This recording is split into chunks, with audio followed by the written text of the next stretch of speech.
Mr. Brown, will you take the oath?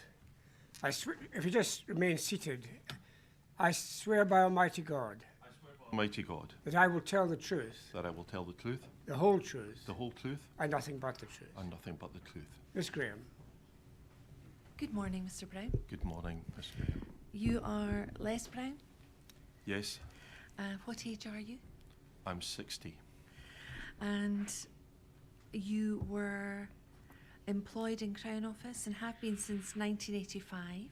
Yes, You joined as a trainee and you've worked your way up to the extent that in November of 2014 you were head of the criminal allegations against the police unit. yes, We've heard that that's called CAPD. yes. Right. And you had you been in that unit before you took on the role of head of the unit? No, I had not been in that unit, and historically that role of the investigation of criminal allegations against the police or complaints against the police, that was dealt with it was on a regional basis within the Crown Office and Procurator Fiscal Service, and normally it would be the most senior Procurator Fiscal in the areas who would deal with that. But CAPD, the criminal allegations against the police, was a specific unit that was created, I think, round about 2012, and that was a central unit that was staffed by a number of people, and that it would deal with all criminal allegations against on-duty officers nationally. So that was the history of CAPD. I was appointed to CAPD towards the end of 2014, and as I said in my statement, I took over from Kate Frame, who of course became the Commissioner at PERC, and I think that Kate Frame was the first head of national CAPD, if that assists. So Kate Frame, and we've heard from her, she was the first head of CAPD, and then you were appointed from about November 2014, I think you say in your statement. Yes, it was around about that time, yes. Thank you. And that was a new unit then, set up in 2012? It was a relatively new national unit, and as I said, I had very limited experience prior to that, for the reason that those cases tended to be dealt with separately from the rest of the organisation. Right. Thank you. And you stayed there until November 2019, you said in your statement? Yes. When you were appointed as Procurator Fiscal for South Strathclyde? Yes. And is that where you are today? It is. Thank you.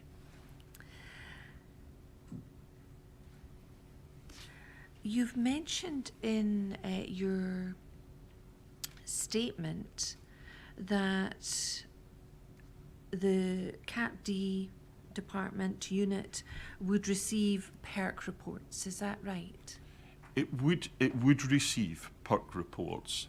I am confident that the first PERC report that I saw was in fact in respect of Mr. Bio.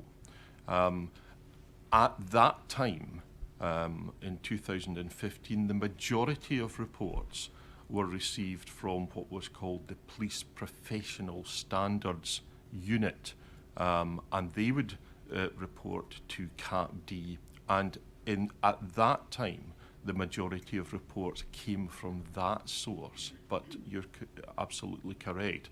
The unit would see reports from PERC.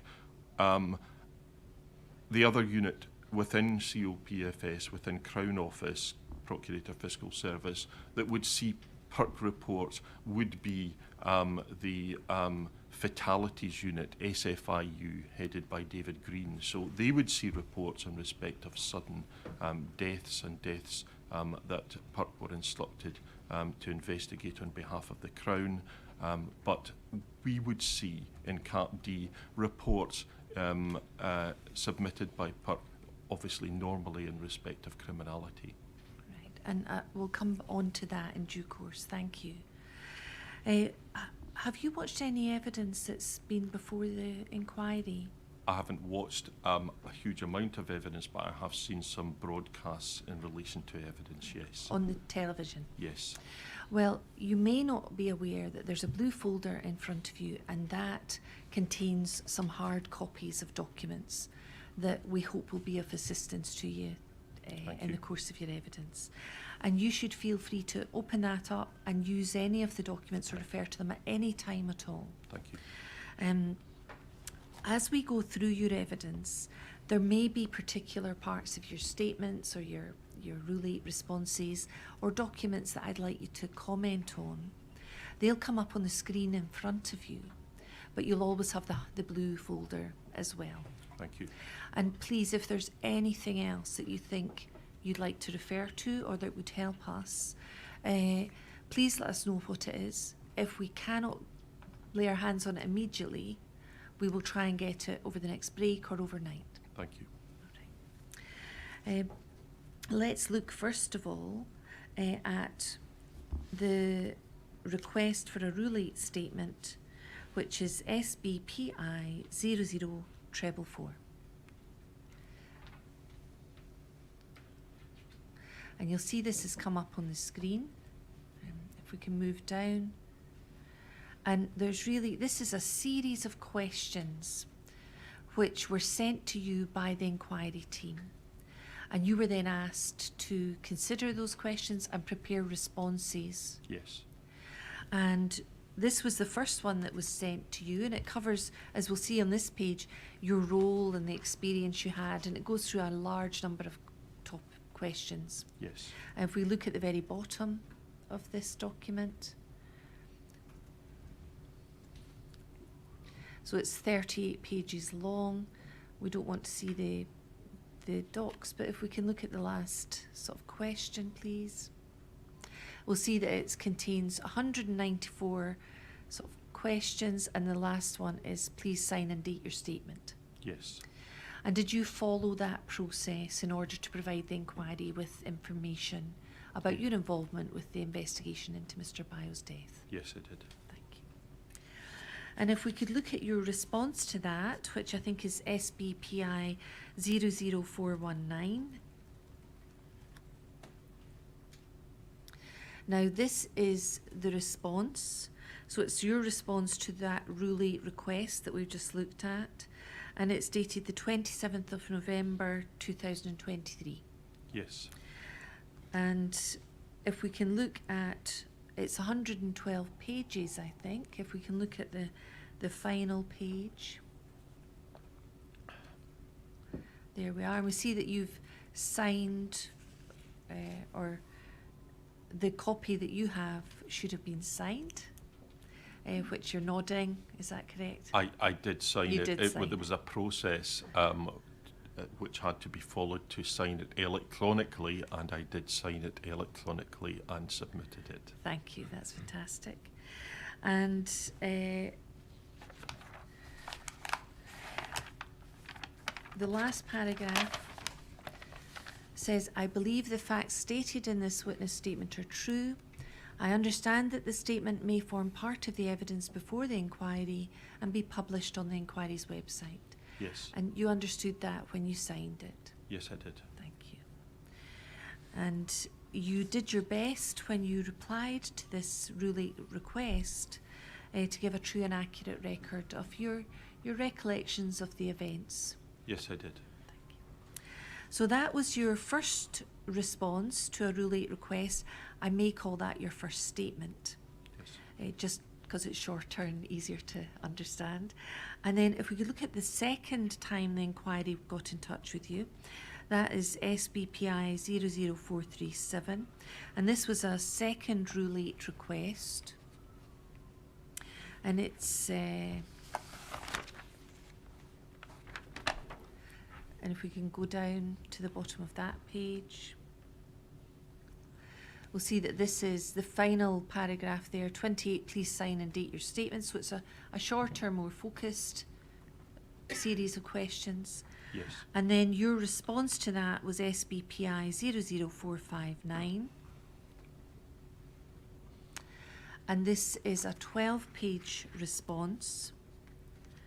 And again, we can see at the bottom, the paragraph at the end, there's an area for your signature. And am I right in we can see it on this one, although it's redacted, it won't be redacted on your copy, in your hard copy in your folder. We'll see you signed it on the 9th of February this year. Yes. And again, the same paragraph appears at number 27 on the screen. I believe the facts stated in this witness statement are true. I understand the statement may form part of the evidence before the inquiry and be published on the website. Yes. And again, you understood that to be the case when you signed it. Yes, I did. And you were trying your best to give a true and accurate record. Yes, I was. And then finally, you gave a supplementary statement, which is SBPI 00474. And this is really only a page. So if we just go to the bottom, it was an aspect about the statute which applied, just a clarification point, yes. really. And again, you've signed that on the 4th of March 2024. And the final paragraph we can see is in exactly the same terms as previously, and you understood that to be the case when you signed. Yes. Thank you.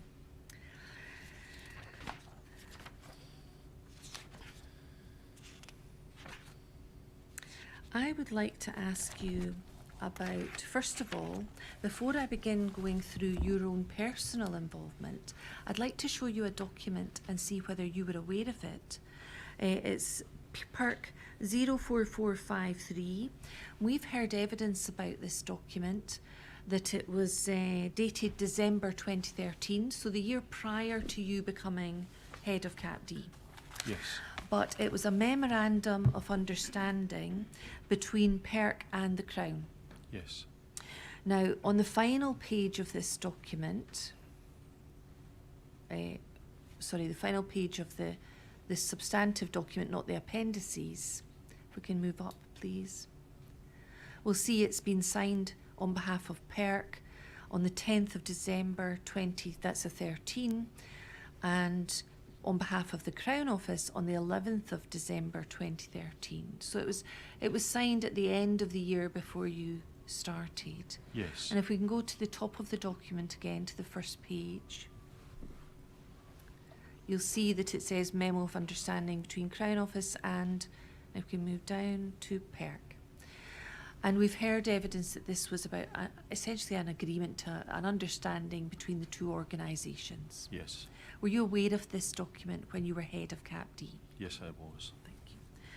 Could we look at this document and just very briefly look, first of all, we'll look at pages 3 to 5. So if we can see, if we can start with paragraph 4.1. See there it says role of Crown Office in investigations. And it talks about the Crown Office being the sole prosecuting authority. And then if we can move on to page 4, I'm interested in paragraph 4.3 at the top of the page. Crown Office has responsibility for the investigation of all sudden and suspicious deaths. And then it deals with the role of the PERC in investigations. And if we can look at paragraph 5.5, it says PERC investigations are intended to comply with the 5 principles of effective investigation outlined by the European Convention of Human Rights, namely independence, adequacy, promptness, and so far as possible, public scrutiny and victim involvement. Yes. And that's something you were aware of, that there are 5 obligations in relation to an investigation. Independence, adequacy, promptness, so far as reasonably possible, so far as possible, public scrutiny, and then involvement of the victim or the next of kin. Yes. That will be a theme that we will continue to turn back to as we go through questions, those 5 obligations. And my understanding is that those obligations relate to effectively the Crown investigation into sudden deaths, unexplained deaths, and that though the investigation in certain circumstances for Crown will be carried out by PERC. Yes. I I consider that that makes it explicit and clear that there is a requirement to comply with those principles in respect of the investigation carried out by PERC. I consider that there is an overriding obligation on the part of the state as a whole, which would include the Crown and any subsequent proceedings, to have regard to those principles in that overall investigation, yes. And we've heard evidence that those 5 obligations apply to the Crown and also to PERC, and that's really what you've just been saying. Yes. Thank you. And then at the bottom of that page, examples where the Crown Office may require an investigation by PERC, because it's clear that the Crown Office don't always require PERC to do an investigation. Yes. But there are certain circumstances where the PERC are required to do an investigation. Yes. So 6.1, decisions as to which cases will be referred to PERC will be taken by the appropriate prosecutor. Each case will be dealt with on its own facts and circumstances. And the following examples of investigations that might be referred to PERC are for illustrative purposes only and are not intended to be an exhaustive list, nor are they intended to bind the appropriate prosecutor's discretion on the facts of any specific case. But they give some examples which are indicative of the type of situation where PERC might be called upon by the Crown to do an investigation. Yes. And the first couple of examples we see on that page there: a death in police custody. The decision about whether a death falls within the category of death in police custody lies with Crown Office. Yes. And it may also include a death following direct or indirect contact with the police. So that would that be where a death occurs when the police are there, or maybe shortly after the police have left? Yes, and as that particular paragraph seems to say, typically where there has been some form of pursuit, some interaction with the police that has been a factor in relation to the incident, yes. And there's mention to include the use of firearms or other weapons, a road accident, directly or indirectly involving police vehicles, or any incident where there's an inference that there was police involvement in which it could be inferred there was a direct or indirect causal or contributory link to death. Yes. Thank you. And then if we move on to the next page, and if we start looking at section 7, protocols for interaction between Crown Office and PERC during an investigation. And if we see here 7.3, in the case of a death or serious injury investigations, Crown Office recognised the importance of allowing PERC early access to ensure independence from any police investigation from the outset. Yes. And does that go back to the Article 2 requirement for independence in relation to the investigation? And in that sense, independence from the people that are being investigated? Yes, it comes back to that principle, and it is the case that the creation of the PERC was intended to address that when, of course, a national police force was created. So those were interlinked, and clearly the creation of PERC was concerned with ensuring that independence from the police, yes. So we've heard evidence that in the past there were a number of different police forces around Scotland. People have called them legacy forces. And there was the opportunity at that time, if officers were suspected of having done something wrong, say in Fife, another police force from a different area could investigate those allegations. But once it became Police Scotland, that caused an issue. It wouldn't be possible. And they set up PERC to be independent. Yes. That's maybe a bit simplistic, but does that explain it? It does, and obviously I'm long enough in the service to remember that as an approach that was taken. The question as to whether it was adequately independent is of course not for consideration today. But the principle of independence, I would suggest, in having a different force that was unconnected with the incident was recognised even in those days, yes. And so that's why PERC were set up from the 1st of April 2013 to be that independent body to investigate any allegations against police officers. Yes, and given that specific responsibility, yes. Right. And it was the Crown who would instruct PERC to, or the Chief Constable could refer matters to PERC himself. The Chief Constable could. There is, I'm pretty confident there is also a discretion on the Commissioner themselves that they can take on an investigation, but certainly those are the typical routes whereby the PERC would carry out an investigation, yes. Thank you. And then if we look at 7.4, in the case of a death investigation, the police will be required to submit the initial death report by the next working day to the Scottish Fatalities Investigation Unit of Crown Office. The PERC will submit its full death report into the investigation of the death within timescales determined by Crown Office in each individual case. Yes. So in the case of a death investigation, there's an initial death report, and that is to be sent from the police to the Scottish Fatalities Investigation Unit, the SFIU. We've heard from David Green in the inquiry, and I think he was the head of SFIU at one time. He was the head of SFIU for a number of years, and he certainly was head of SFIU at the time of this investigation. And then at 7.5, in the case of a criminal investigation, so there's a distinction drawn here with the previous paragraph. Yes. The earlier one's death investigation, this one is criminal investigation. Crown Office CAP Division will instruct whether PERC shall report by way of a full investigation report on the agreed template and an SPR together with full statements and productions, and will determine the timescales for each individual case. Yes. What's an SPR? It's a standard police report.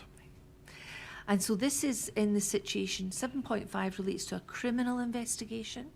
So it's not the SFIU referred to here, it's CAPD.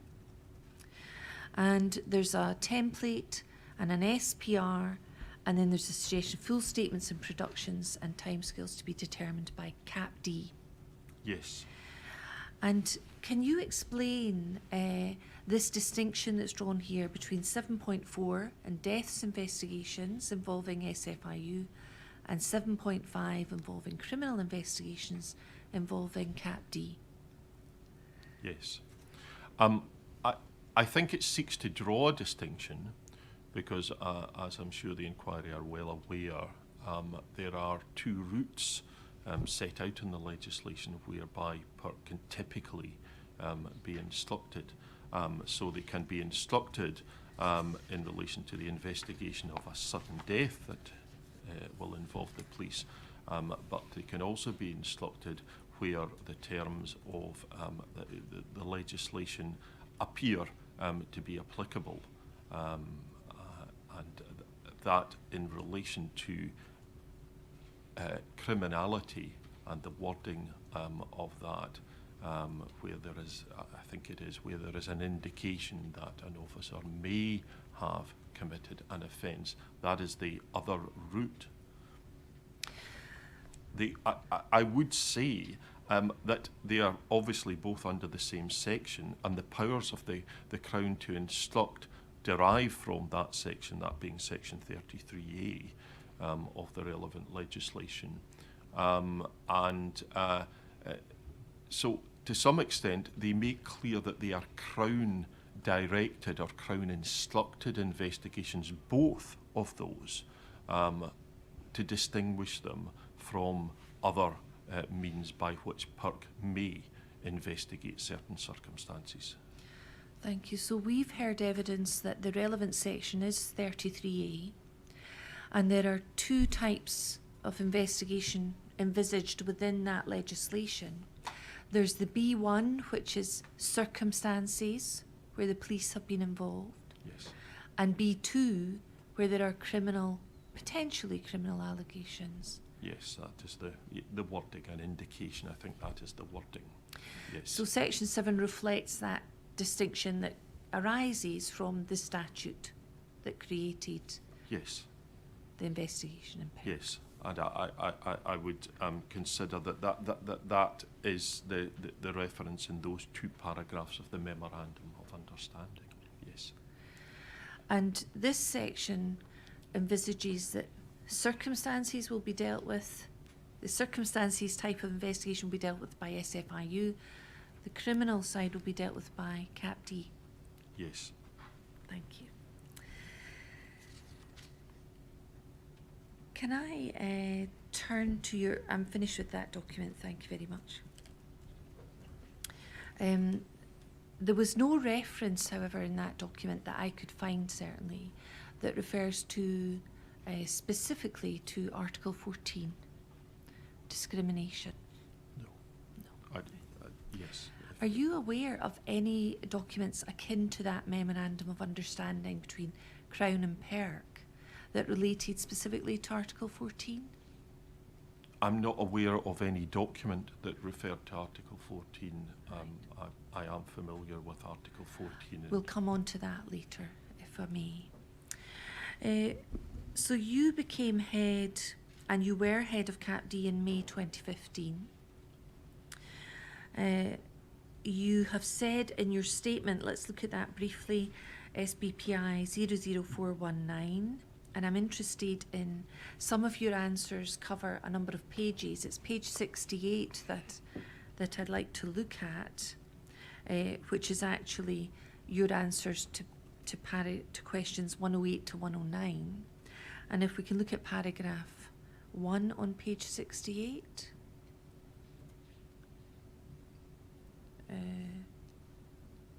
I think it's the next page. It may be sometimes the page numbers differ depending on whether it's the PDF or the actual document. Can I just check? Can you keep going, please? Thank you.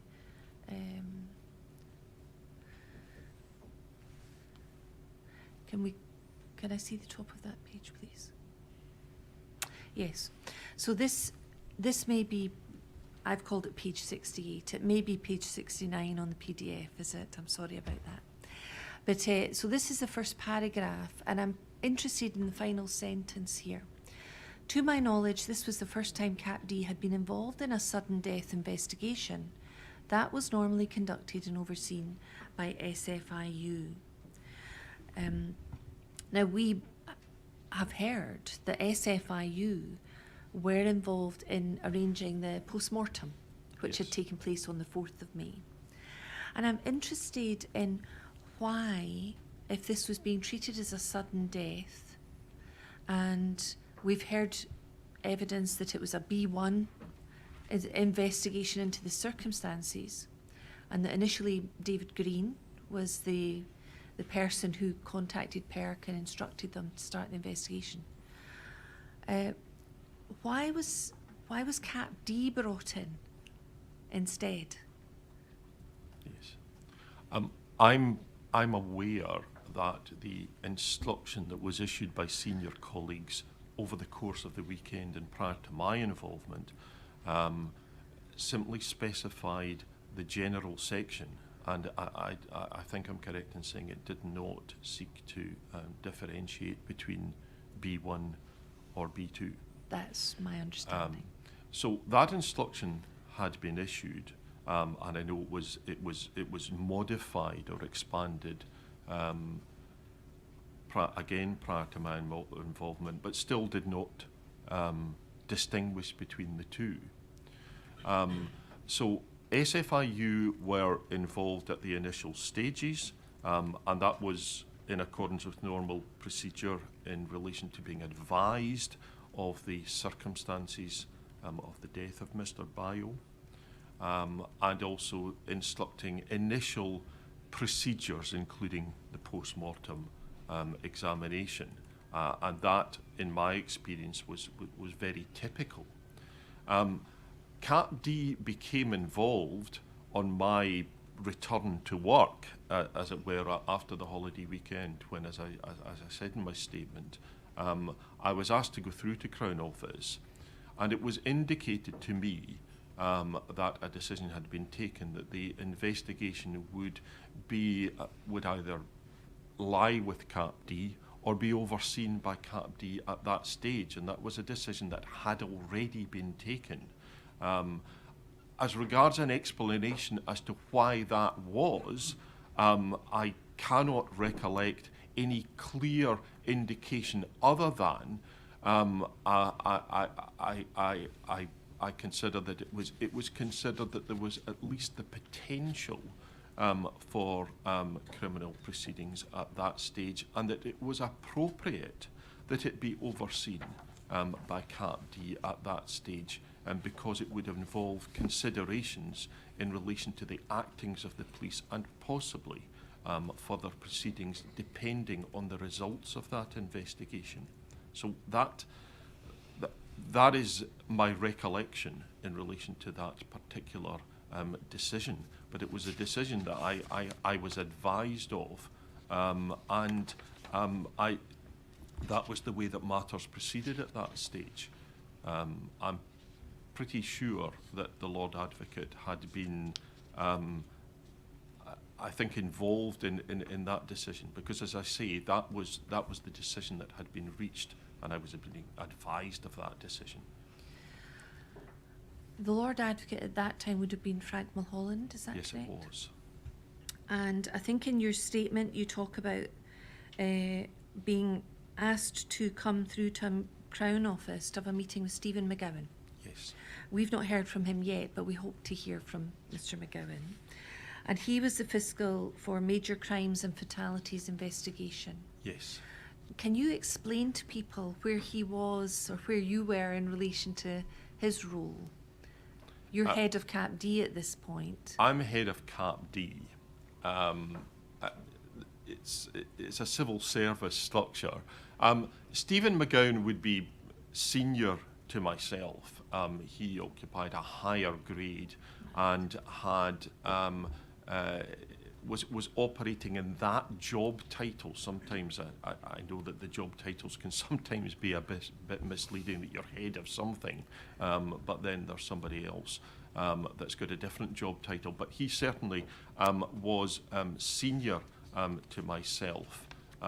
In effect, I'm pretty sure he was the line manager of David Green, and I was further down than David Green at that time. So if that assists in respect of where Stephen McGowan was, he was senior to David Green, who was senior to myself in terms of grade at that time.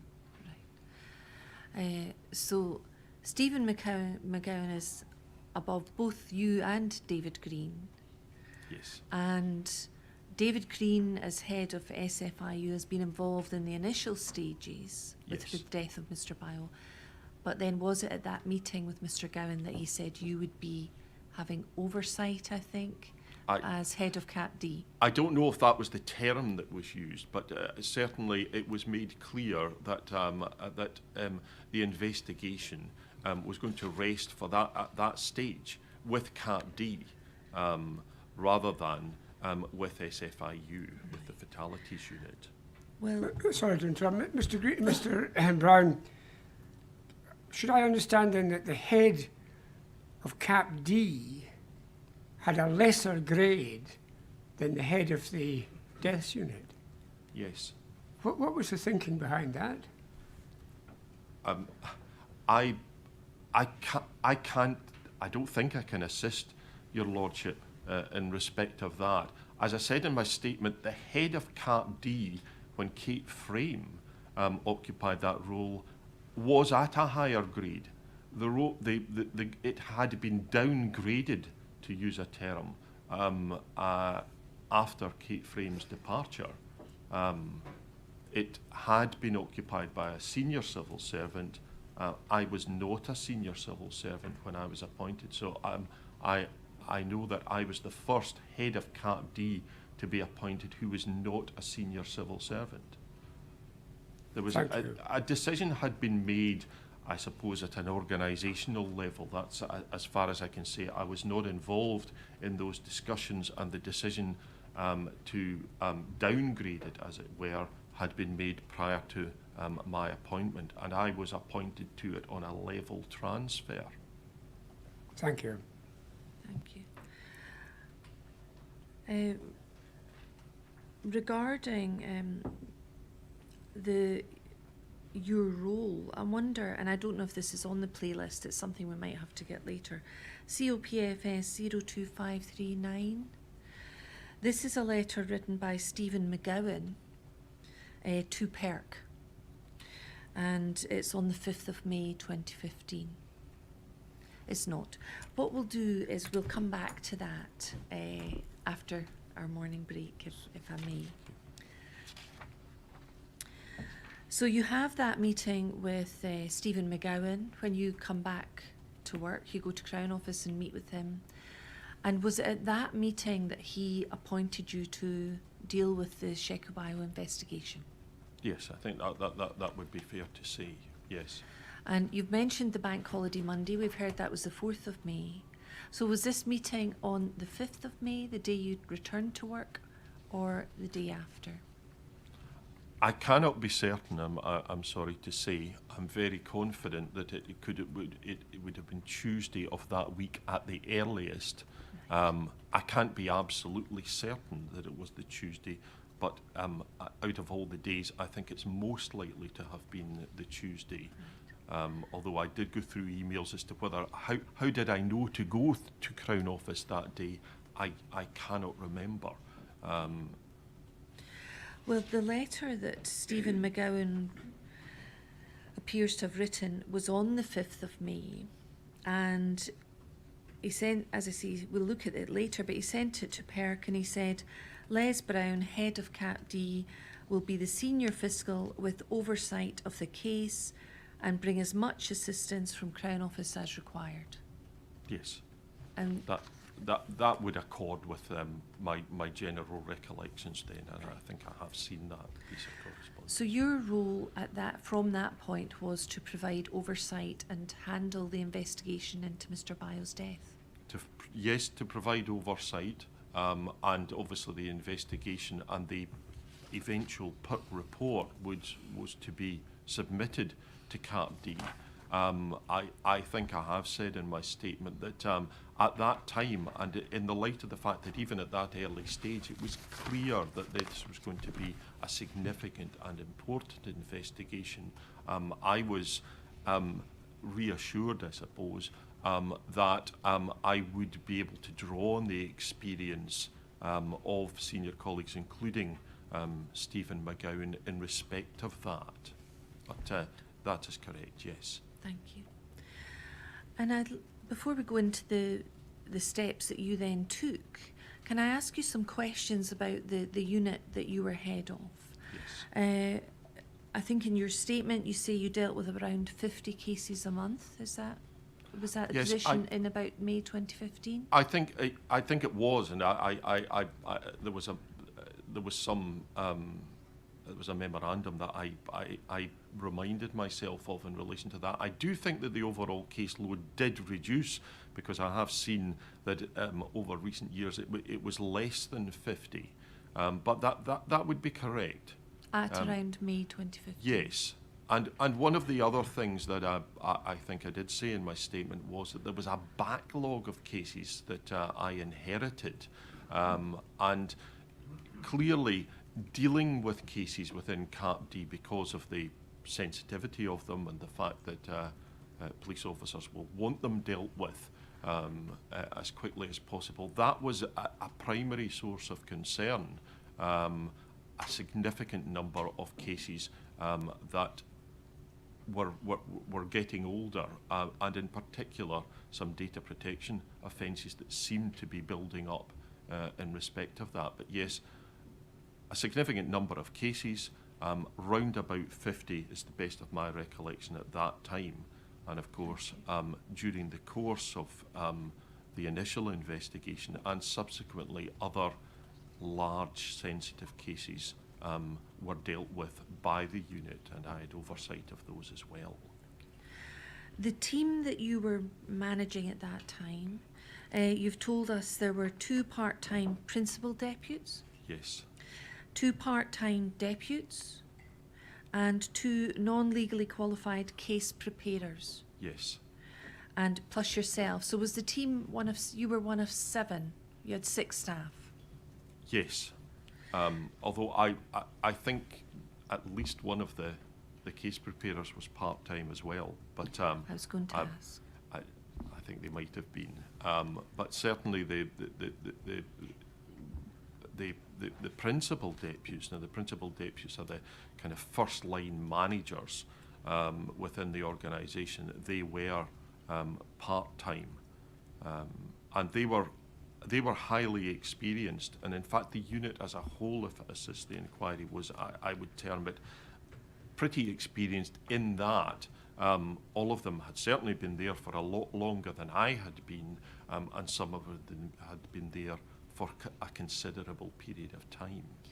So they had experience of working within that unit and experience of criminal allegations against the police investigations. Yes, and the processes that the unit was expected to follow, yes. So you had 6 staff working for you, 5 of them were part-time. I think that's right. And we've heard the names of 3 of them, Fiona Carnan, who's given evidence to the inquiry, Yes.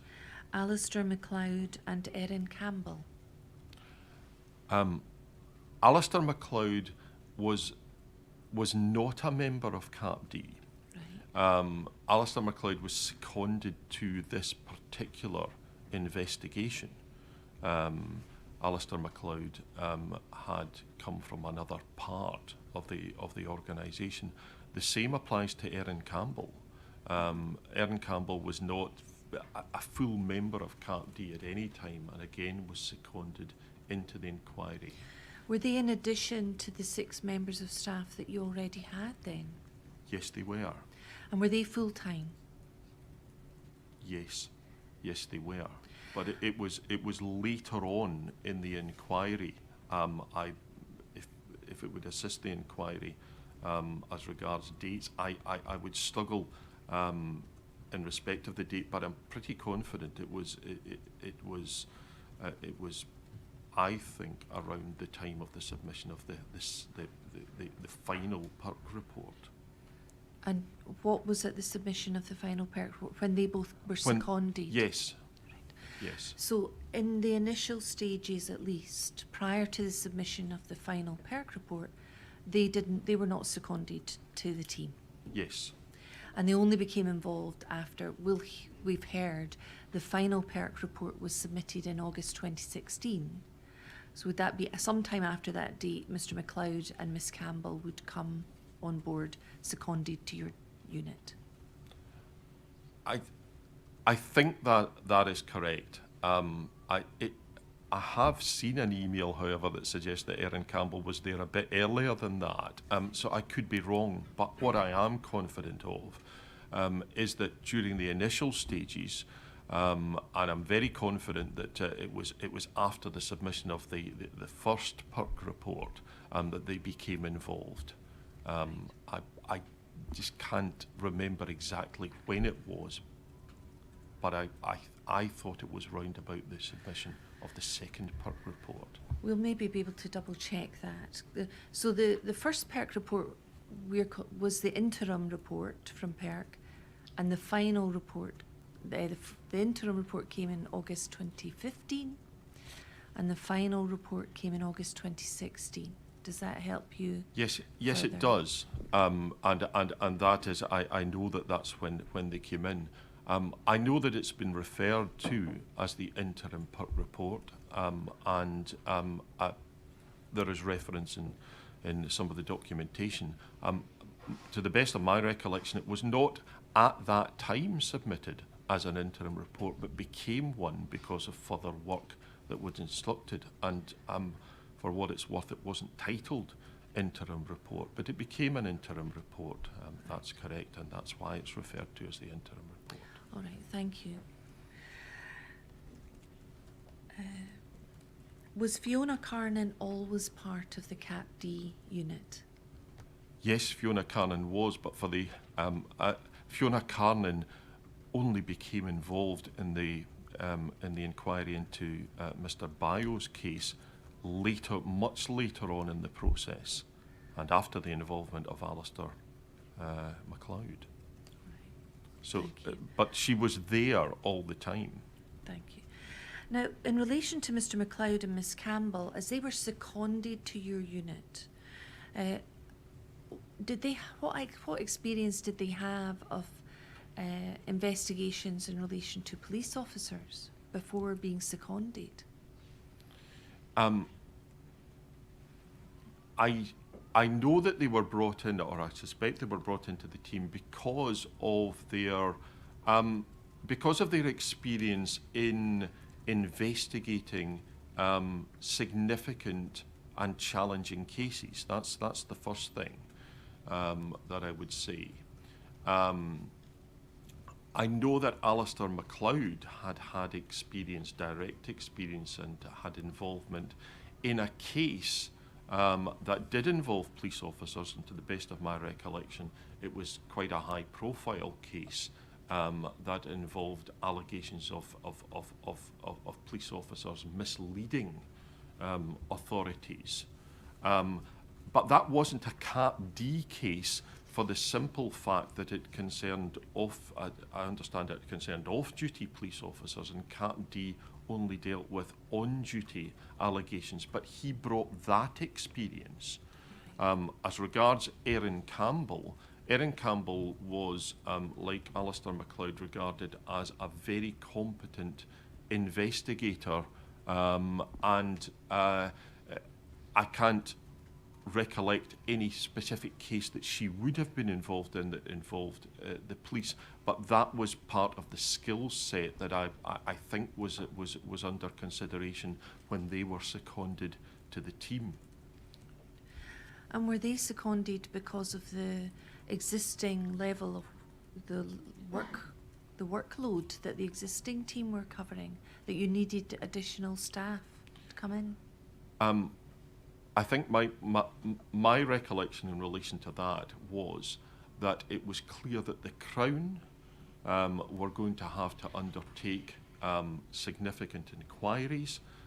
Those were going to be detailed and probably time-consuming, and were important, and that in effect this was the Crown moving after the submission of the Perk investigation towards the decisions that the Crown were going to have to take, and I'm confident that there was a recognition that secondment and additional resources was required in order to achieve that, and that certainly was what I was keen to secure, that there would be those who had that skill set who were going to be dealing with this particular case in itself. Did they work exclusively on the Sheco Bio investigation when they did come into the team? Yes, they certainly were not. They certainly were not given any other Cap D work. No, right. They were a resource to assist in the preparation of the case of Mr. Bayo.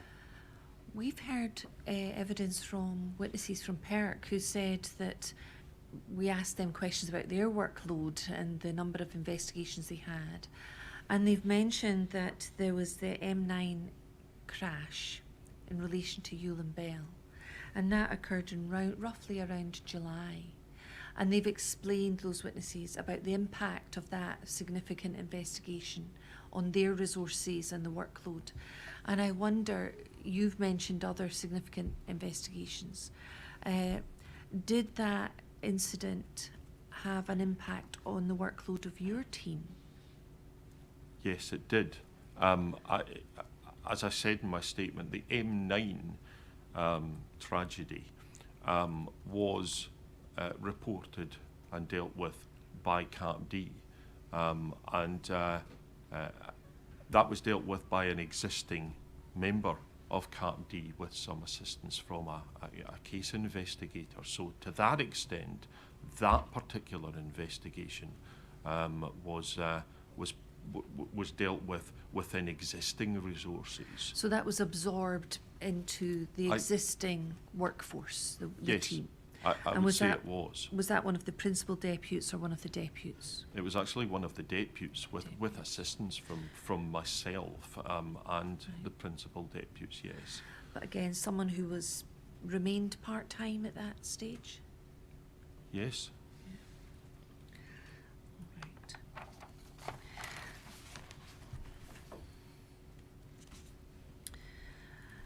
I think in your statement SBPI 00419, perhaps if we could look at page 3, which is one of the answer 4. So page 3, and it's there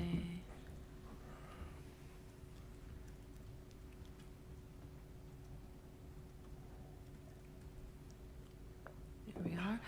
Prior to becoming involved in this case, I had no experience of investigating deaths following police contact or in police custody, nor any cases where race was a factor. So you didn't have any experience of cases where race may have been a possible factor. And was that in relation to simply police contact or police custody cases or any type of case? It was in relation to police contact cases or significant investigations where race was a factor. I think I have said later on in my statement that as part of my general duties at one stage in my career as a district procurator fiscal, I was aware of cases that had a race element in my own jurisdiction, and there was a process within the organisation as a whole for monitoring those and ensuring compliance with policy. So I had dealings with those, but in relation to significant investigations, and in particular deaths investigations or deaths with the police following police contact, I had no experience of that. I think in fairness to you, question 173, which I think is page 104, you do say, so that's question 173, page 104. I've no previous experience of racism being a factor to investigate in an investigation relating to a death in custody, of death during or following police contact, or the actions of on-duty police officers. Yes. Do you know, I've asked you about Mr. MacLeod and Miss Campbell. Do you know of the team, your core team, if I can call them that, what experience they had of handling an investigation which involved consideration of the factor of race? What experience did your core team have of that?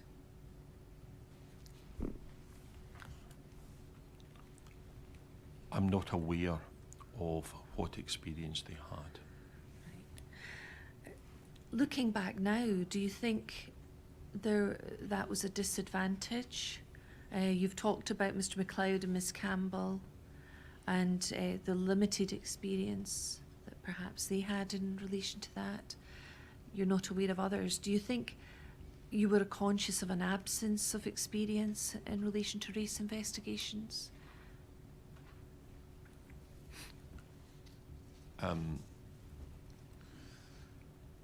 I don't recollect that being part of the discussions at the time that they were seconded into the unit.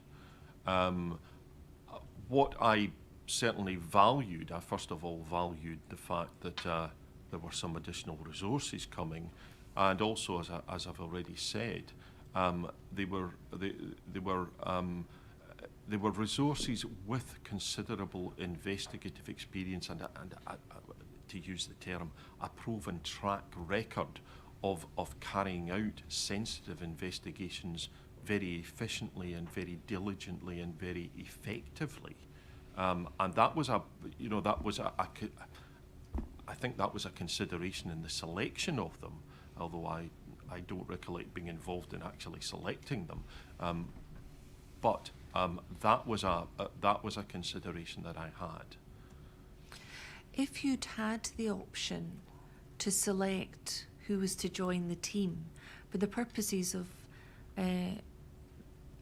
being part of the investigation in relation to Mr. Bio, is race a factor? Experience of race investigation something you would have looked for?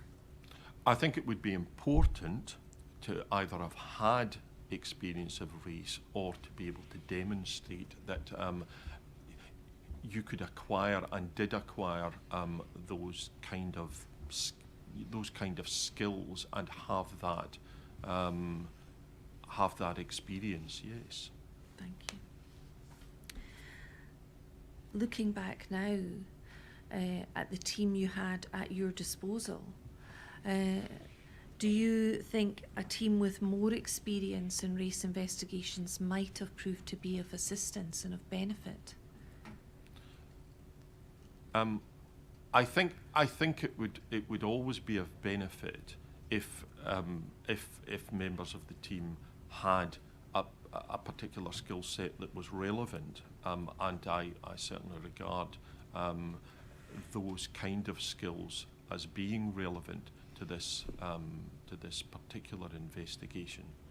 So in relation to the investigation into the death of Mr. Bio, who we know was a black man, would those skills have been of benefit? Looking back now, you think that might have been of benefit? I think it could have been of benefit, yes. Thank you. Now, you're going to be here for the remainder of this week. And your involvement, which is clear from your statements, as the head of CAPD, spans 4.5 or more years. To make things a little bit easier for people to follow what you're telling us, I'd like to break this period down into 3 phases or periods. And I will focus my questions on each period in chronological order. Thank you. So period 1 will be the period that we've touched on from the 3rd of May, when Mr. Bio died, up to what we've heard was called an interim PERC report, so the first PERC report, which I understand was sent to Crown Office on the 7th of August 2015. So it'll be that period between May 2015 and August 2015. Yes. That's period 1. Yes. Period 2 will be from the first PERC report, or the interim report, which is 7th August 2015, up into the final or second PERC report. And that's, as we've heard, 10th of August 2016. So it's roughly a year's period between 7th of August 2015 and 10th of August 2016. So period 2 will be that year between the 2 PERC reports. Yes. And period 3 will cover the period from the final or second PERC report on the 10th of August 2016 up until August 2018, when we've heard that there was a decision taken by Crown Counsel in relation to proceedings. Yes. And I won't be going into that decision as part of the inquiry, but that period between August 2016 and August 2018, which is a 2-year period, I will be exploring as period 3. Yes, thank you. And now there might be other little miscellaneous things that I have to add in, but largely that will be the structure of my questioning over the next 3 days. Thank you. And I will remind you about those dates as we go through. Thank you. So let's start with period 1, which we've already touched upon, and that's from his death up until the first PERC report or the interim PERC report, whatever we call it. And we've heard, just to put this into context, Mr. Bio died at 09:04 on Sunday the 3rd of May. It was a bank holiday weekend. Yes. We've heard evidence from David Green at SFIU that he contacted PERC at approximately 9:35 in the morning and asked them to investigate the death. And he asked them to investigate the circumstances of the death, but primarily at that stage, they were to look at the events in Hayfield Road and the events after, the cause of death. The police at that stage were to continue to look into the events leading up to Mr. Bio's arrival at Hayfield Road. And we have then heard that there was no formal letter of instruction that day. The first letter of instruction from the Crown came on the 5th of May, which I think was probably around about the day that you came back to work. Sent to PERC and instructed them at that stage to take over the entire investigation, both the events leading up to Hayfield Road, the events at Hayfield Road, and the cause of death. Yes. And I think we do now have that letter on the playlist, COPFS 02539. And this is a letter written to Irene Scullion, Head of Investigations. It's dated the 5th of May 2015, and if we look at the top, you'll see that the heading is Crown Office, Mr. Stephen McGowan, Procurator Fiscal, Major Crime and Fatalities Investigation. And if we look down, the letter refers to Mr. Bio, and as you've pointed out, it refers to Section 33A of the 2006 Act. Yes. And it's a form to formally confirm the request made on the 3rd, which was 2 days prior, that PERC carry out an investigation into the circumstances surrounding the death of Mr. Bio. And then it specifies the circumstances leading up to the incident, and then the incident itself. And at the end it says, my colleague Les Brown, Head of the Criminal Allegations Against the Police Division, will be the Senior Fiscal with oversight of this case and will bring in such assistance from Crown Office as required. And just if we carry on to the bottom, we'll see that there's a signature from Mr. McGowan. So that was the first formal letter of instruction. Were you given a copy of this? Yes, I think I was. Yeah. Thank you. And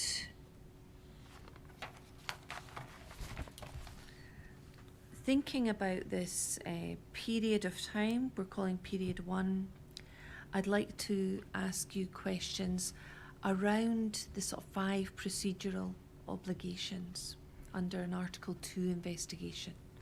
And the first thing I'd like to ask you about is independence. Yes.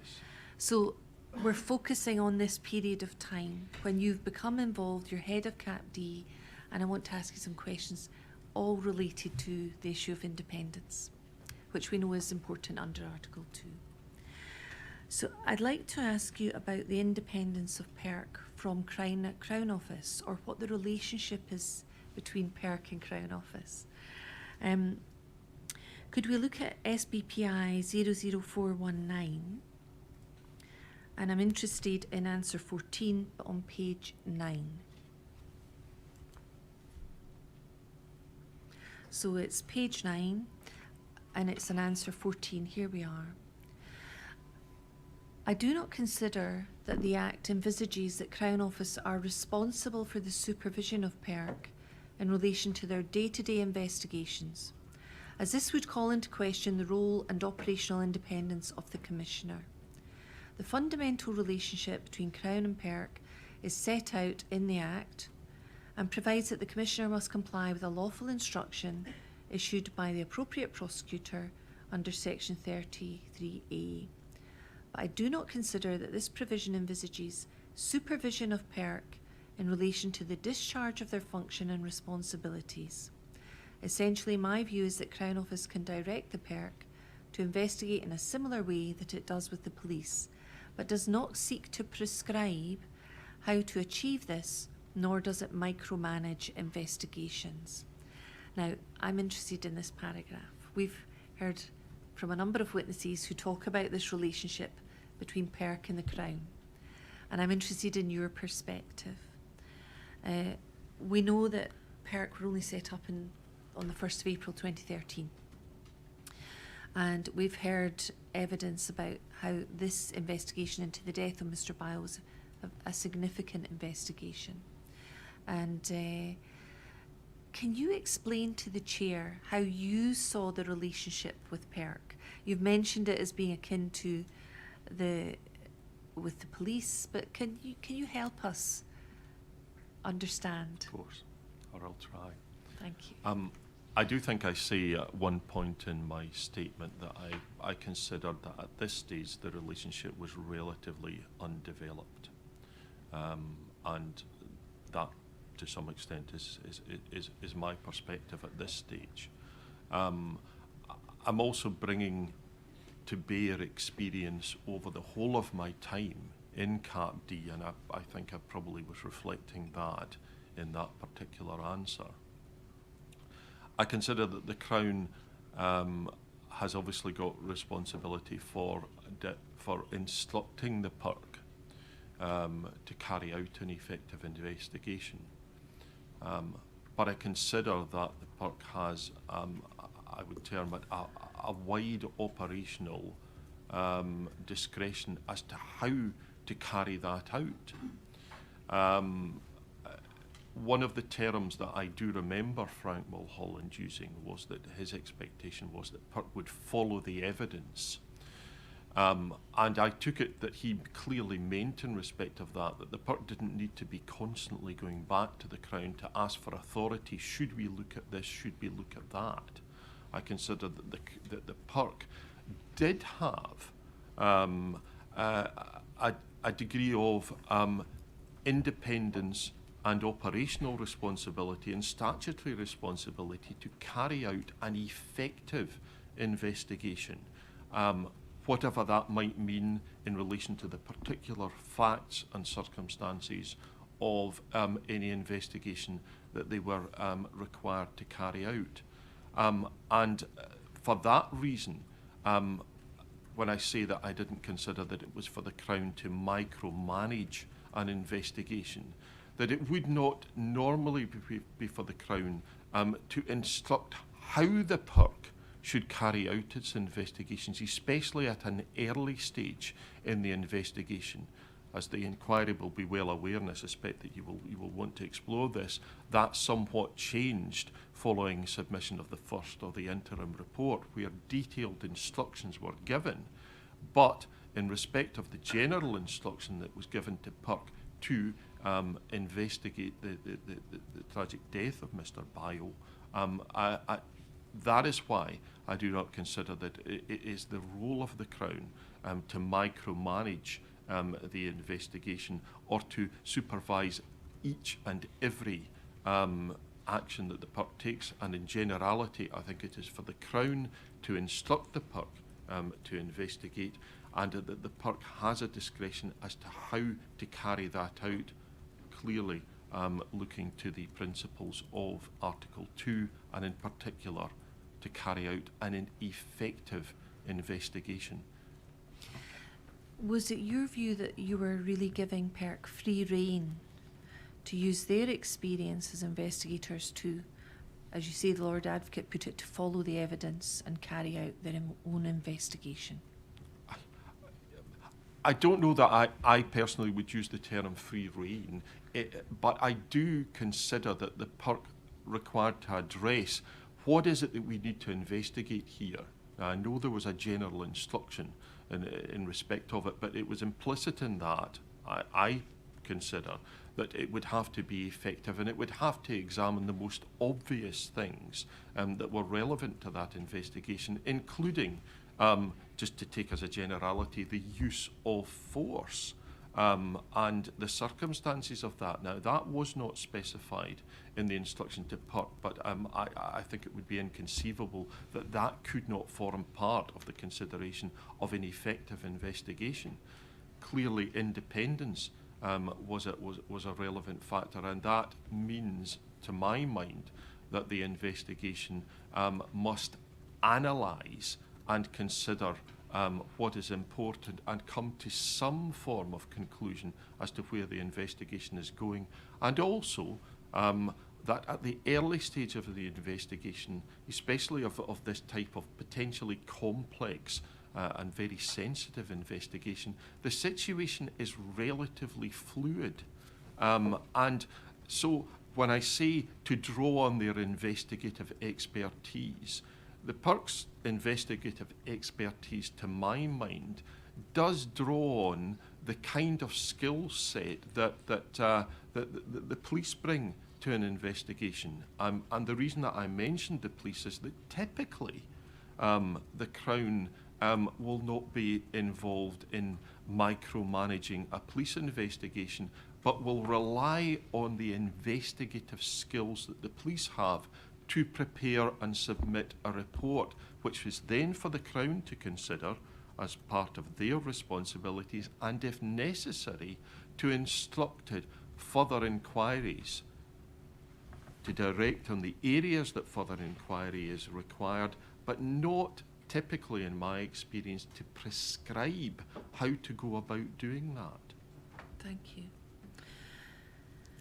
We've heard evidence, obviously Mr McGowan in his letter said you would provide assistance from Crown Office, and perhaps we could look at, and again I'm not sure if this is on the playlist, Billy Little's statement to the inquiry, SBPI 00421. No, we can come back to that. But to summarise, we may have heard some evidence from witnesses from PERC who said they had higher expectations of Crown Office, that Crown Office would raise issues that they had identified as being significant, and they would raise those issues with PERC. Did you see that as part of your role, to raise issues and send them to PERC? To some extent, I did, and I responded to PERC and was in communication with PERC to direct them to areas. And I'm sure the inquiry has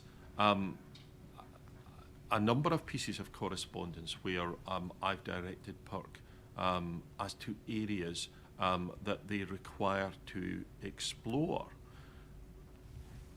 Those were intended to reflect, to quite a significant extent, concerns that had been expressed by the Bio family.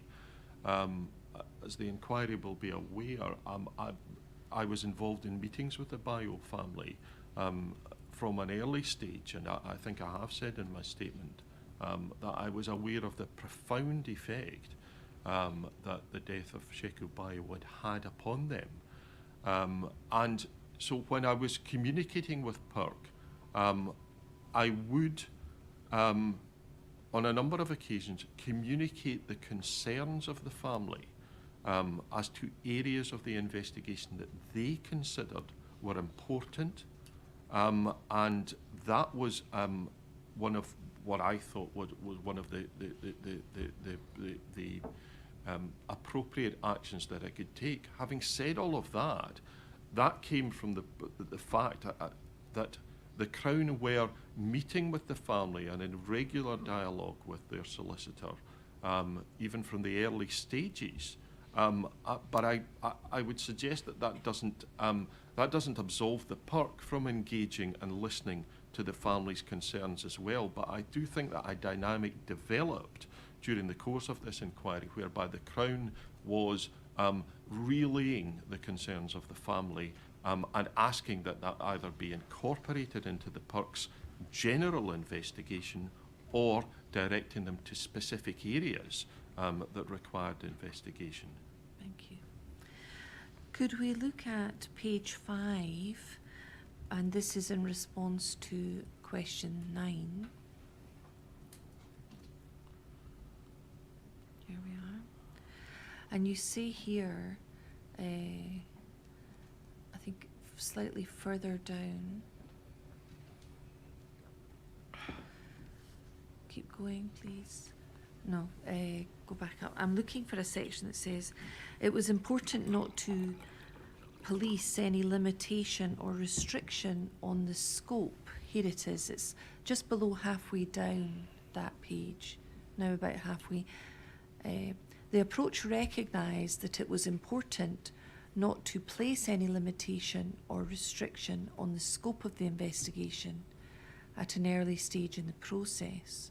The crucial fact was that this was a Crown-directed investigation to distinguish it from other police investigations, including requests by SPA or Chief Constable to investigate serious incidents, or where the Commissioner considers it to be in the public interest. So you felt at that stage it was important not to place limitations or restrictions on the scope of the investigation. And was that what you were saying earlier, that you were not providing a very strict framework in which the PERC investigation was to be carried out?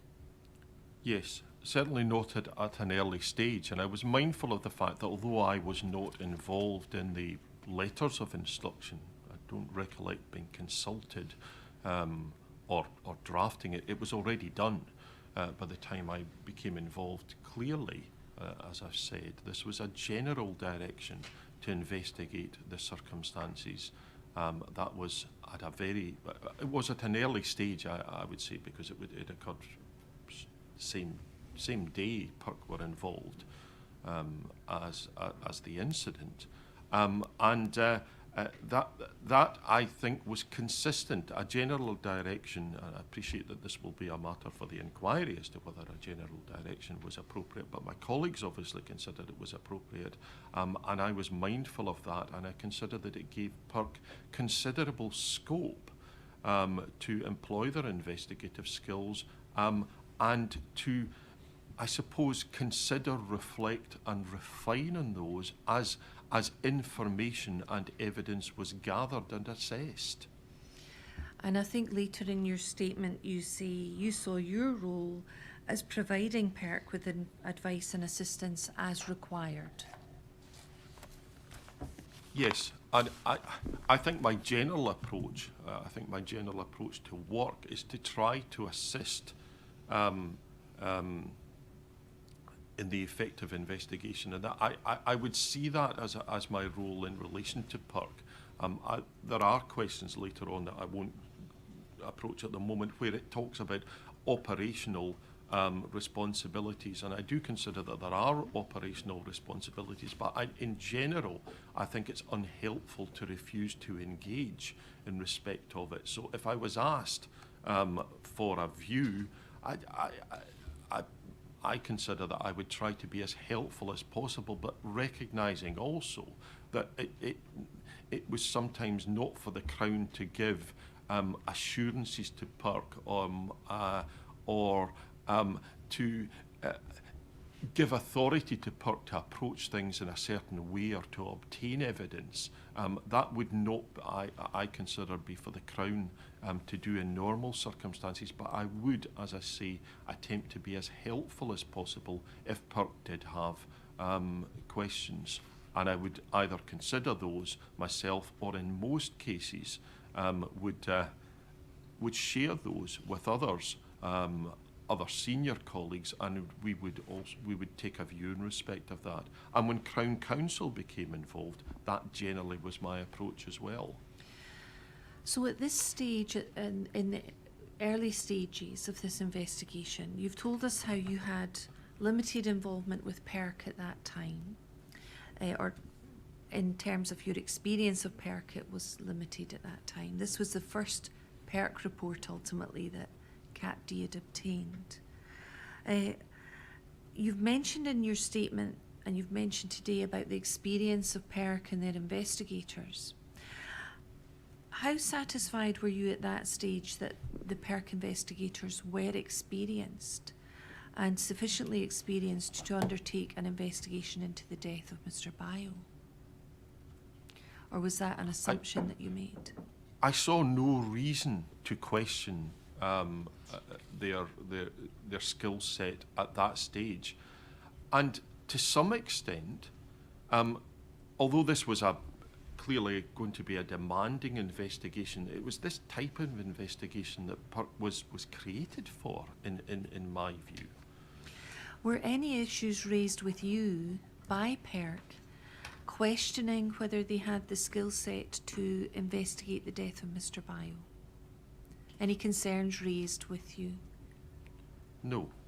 I don't recollect any. And also, as I said at one point in my statement, and I don't know how relevant this is, but at that time, PERC and the Commissioner in particular were in active dialogue with the Crown and with the Lord Advocate, looking to extend the range of cases that they considered should be referred to PERC as a primary investigator, and those included cases of some complexity and sensitivity, in particular allegations of a sexual nature.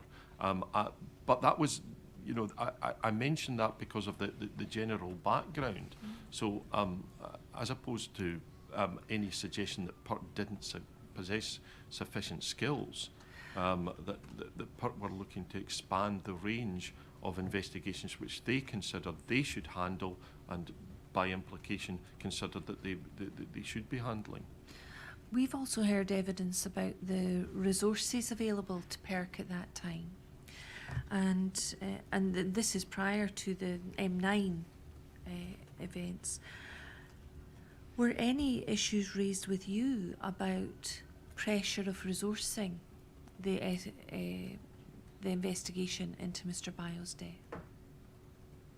No, I don't recollect any exchanges or information being conveyed in that respect. Could we look at page 21 of your first statement?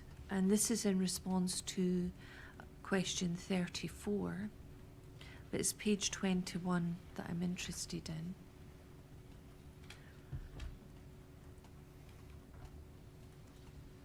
Here we are.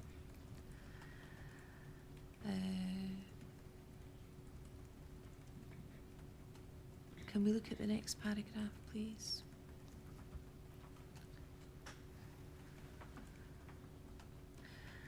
There's a section that talks about, you'll see it towards the bottom of this page, both myself and others in Crown Office were in a position to lend assistance and advice to PERC where required or requested, but care had to be taken at an early stage in the investigation, not to risk usurping the role of the Commissioner as independent investigator who will be reporting to the Crown. I'm interested in this use of usurping the role of the Commissioner. Can you explain what you meant by that?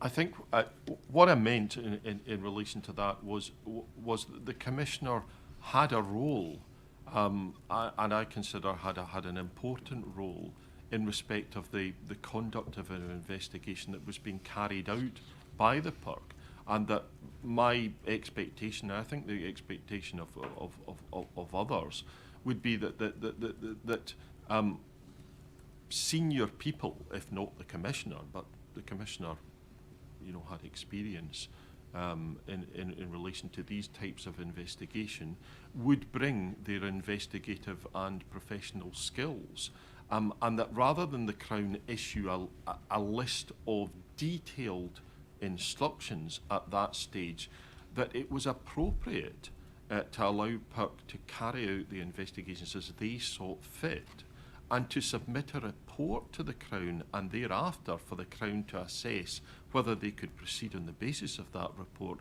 or whether further investigations were required. So when I say usurping, I think I'm referring in particular to the stage prior to the submission of a report by the Crown, where I do consider that the Commissioner and other senior investigators have an important role to play, and can also bring a skill set which is different to the skill set which I hope that the Crown can bring to the investigation. Would it be fair to describe the relationship as you understood it as to be one at arm's length, or that the Crown were taking a light touch in relation to instructing PERC? Well, if the PERC had asked for advice in relation to a particular aspect, then I think that I'm confident the Crown would have responded. They would not have said, no, this is not for us. We would have responded in a constructive, hopefully a constructive and a helpful way. But I don't recollect any any correspondence or exchanges to that extent prior to the submission of the first report. So prior to submission of the first report, do you remember anyone from PERC asking you to provide more direction in relation to how the investigation should be conducted? I don't recollect in relation to how the investigation should be constructed. I do recollect, and I've seen some general inquiries or looking for reassurance in respect of an approach that was to be taken. I recollect an approach in respect of some of the material that had been gathered, in particular a mobile phone. That was, to my recollection, that was the level of approach that was requested. There were, however, meetings at, well, there were meetings at Crown Office, and I can recollect that there were meetings that involved the Lord Advocate and that the Commissioner was present in respect of those. So there was discussion at that level, but I don't recollect any direct approach to me asking for specific direction, I don't think. Later in your inquiry statement, you say that after the first report from PERC, and we will come on to that period later, but you took a more directive approach. That was the phrase you used in your statement. Yes, it is. But so is it correct to think you did not take a directive approach in this first period to the PERC investigation? I used the term directive because what I did at that stage was I was involved in carrying out, along with others, but very much myself, in carrying out a review of the PERC report, an analysis of what I considered required to be done. I shared that with other senior colleagues, and I did share that with the Lord Advocate. And there was quite intensive discussion at that stage as to what still required to be done in order to progress the investigation. And I use the term directive because clearly, and the inquiry will be aware of this, there was more detailed and directive instruction given as to the areas that required to be further explored. And that is... We'll come on to that later. But that's not the approach you took initially. I wasn't asked, as I recollect it, for any specific direction. The PERC were clearly preparing the report, and I know that they were waiting on the submission of statements, but when they received the statements in June, there was an expectation that the PERC would be reporting in fairly short course the results of their investigation, and that they did so because it was August when the Crown received that report. Looking back now, do you think there would have been some benefit in the Crown taking a more directive approach in that first period between May 2015 and August 2015? I think that there was potentially scope for doing that. That the overall strategy and approach would have given an opportunity for input at that stage in respect of the overall strategy and approach. And with hindsight, clearly the overall strategy and approach was of importance in respect of this case. But it is difficult to do that in isolation before one actually sees the results of the inquiry. And that is why I do come back to the point that you're only seeing the results of the inquiry when the report is submitted. And so would you have had concerns, to come back to the issue of independence, if you had been taking a more directive approach at that period between May and August 2015? If you had taken a more directive approach during that first period between May and August 2015, would that have then given you cause for concern in relation to the issue of independence? I'm sorry, do you mean the independence of the park? Yes. Well, I consider that the independence of the investigation as a whole is the important thing, and therefore, if the Crown were in a position to lend assistance, I think that would be something that would have been, if we'd been approached, that would have been done. But I wouldn't have concerns about interfering with the independence of the park, because I consider that the obligation on the park was to be independent, and it was the same obligation on the Crown to be independent. So to some extent, we were working for the same ends. We both had an interest in ensuring that the investigation was effective. Okay, thank you very much. Would that be an appropriate moment to... We'll take a 20-minute break.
Ms. Graham. Thank you. We've heard evidence about the post-mortem which took place on the 4th of May 2015. And so this is the day before you had the meeting with Mr. Gowan and started providing oversight. We've heard that Bernie Ablett, who was a fiscal, was present. Yes. The Crown, we've heard, organised the post-mortem. I understand through the SFIU, the Scottish Yes. Fatalities Unit. In addition, people from PERC were present, investigators. And at that time, PERC, in terms of the instruction from Crown, PERC were in charge of investigating the cause of death. Yes. The police were still in charge of investigating events leading up to Mr. Byles' arrival at Hayfield Road, but that didn't involve the cause of death, which was the PERC part. We've also heard evidence that neither PERC nor Mr. Ablett for the Crown expressed any concerns about the police being present at the post-mortem.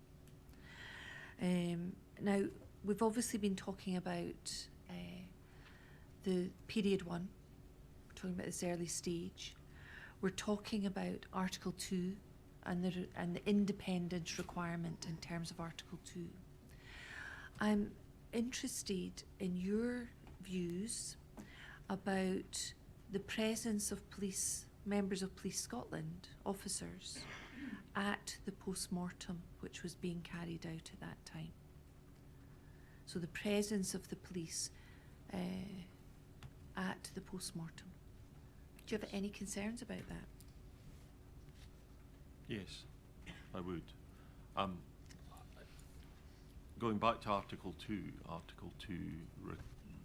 amongst other things, in respect of independence, requires no organisational or hierarchical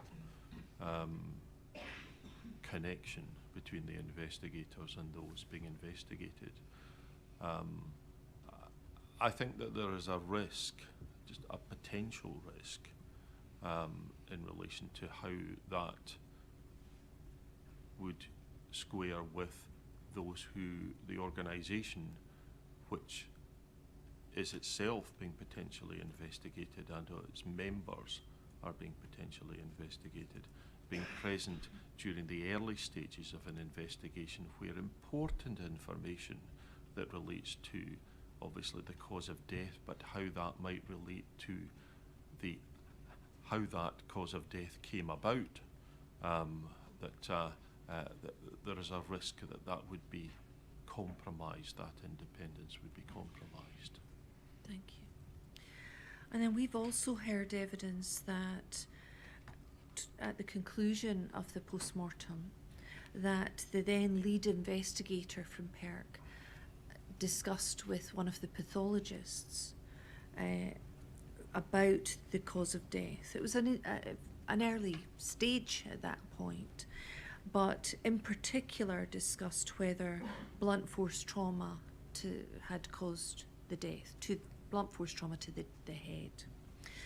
And we've heard, and I'm summarising here, we've heard a number of witnesses in relation to this, that information that blunt force trauma to the head had not been the cause of death was later shared with the officers who had attended Hayfield Road. And at that stage, those officers had not yet given statements. They'd not yet completed use of force or use of spray forms. There was no paperwork had been completed at that point. And I'm interested, we've also heard that the lead investigator authorised that sharing of information from the pathologist for the purpose of getting statements from the officers. We've also heard that the permission was not sought from the Crown, or consent was not sought from the Crown to share that information. Do you have any concerns about that? I think I was asked about that in my statement. I would have concerns for the same reasons as I explained in my previous answer, that there would be a risk that the provision of information could affect the approach to the giving of statements, and in particular the information contained in those statements. And again, thinking about Article 2 and independence, is that a concern with that sharing of information from the pathologist through PERC authorising the sharing with the officers? Yes. I think that there is always great care has to be taken in the sharing of any evidential information during the whole of an inquiry, but particularly in the early stages where it has the potential to affect critical stages of it, and one critical stage would clearly be the provision of statements, the accuracy of those, and whether they have been affected by any information that has been provided where it shouldn't have been provided, if I can put it like that. We've also heard that information regarding the post-mortem was shared with those officers prior to, or we've heard evidence to this effect, that it was shared with the officers prior to being shared with the family. Do you have any concerns in relation to that? Well, I would have concerns from a number of respects. First of all, I consider that those who are bereaved are entitled to learn of significant information in advance of others. I think that that type of information has to be conveyed sensitively, and that clearly that has got the potential to affect the way that the family consider that they are being treated. It would affect, I would suspect, the way that they would view the fairness of the procedure, and affect the overall confidence that they should have and are entitled to have in the independence of the investigation. So I would have concerns from a number of respects, including a basic human response, that certainly does not sit right, and that they would be well entitled to feel upset and let down in respect of that. Thank you. Sticking with the independence issue, I'd like to ask you some questions about other evidence that we've heard, that PERC itself, the organisation, was resourced by a large number of former police officers, particularly from, in relation to this investigation, from the Strathclyde area. Do you have any concerns about independence in light of that? That PERC, carrying out an independent investigation for the Crown in relation to the death of Mr. Bile, yet was populated by a large number of former officers? I think that's probably quite a difficult thing to assess. What I would say is that I would think personally that there has to be a recognition as to a potential conflict, and that at an organisational level there would have to be processes, procedures in place, and that the organisation at an organisational level would require to address that.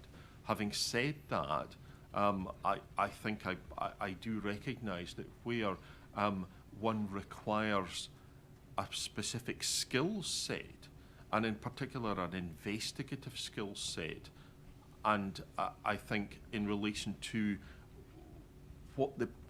if you're investigating the police, on one view, the best people to investigate the police are those who have experience of policing. But I do think that there would require to be a much wider consideration as to how that can be dealt with and assessed at an organisational level through the mix of staff, through the checks and balances within the organisation, organisational values, quite a wide range of things, but I do think it would have to be a consideration.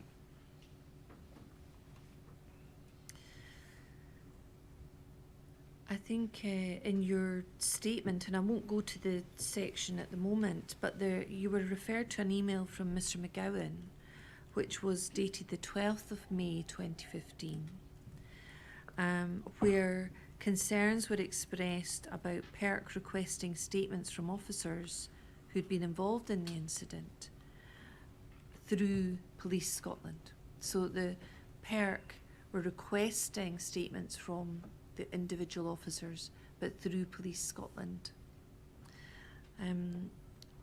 We've heard evidence that they didn't provide statements until the 4th of June, a later date. Can you share any concerns that you had with this part of the process, that PERC are asking Police Scotland to get statements from the officers?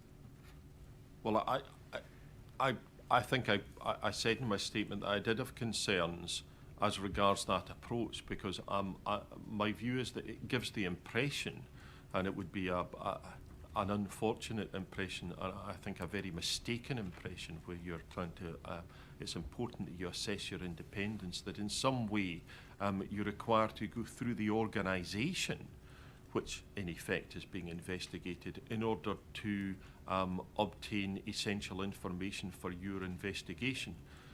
It introduces an unnecessary layer, but I would suggest a very undesirable layer in respect of that, because I consider that it implies that the organisation, the police, have some measure of control over the way that such information is provided. In your experience, what would your preference have been in relation to PERC making requests for statements from the individual officers? Well, from my perspective, and I think also from Stephen McGowan's, his concern was that going through the officers created that impression, and that in order to assess independence, or to assert independence, there requires to be an approach directly to the officers. They are the ones who are being asked to give statements, and that there doesn't require to be any organisational filter applied to that. And even if the officer said, which was anticipated at the time of that email, because I did look at that email when I was preparing my statement, the statement probably would be, I am not providing a statement. At least it would be a statement to that effect that was provided directly to the PERC investigators. I'd like to ask you about another situation that we've looked at and you comment on. This was at a later period, so I'm slightly moving out of the period 1. And this was a minute in around November 2017.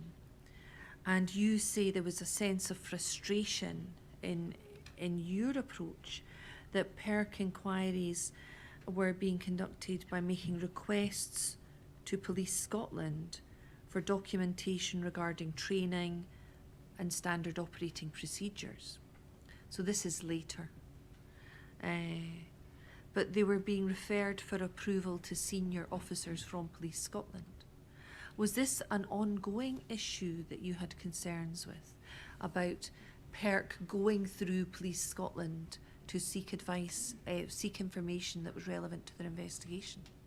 Well, it was the same issue. It was the same common theme, and I do remember pointing this out to, I think it was law officers, that I considered it was frustrating that seemed to be another example of going through the organisation, and the officer, in those circumstances, to the best of my recollection, it said something like, "I'm seeking permission to provide information."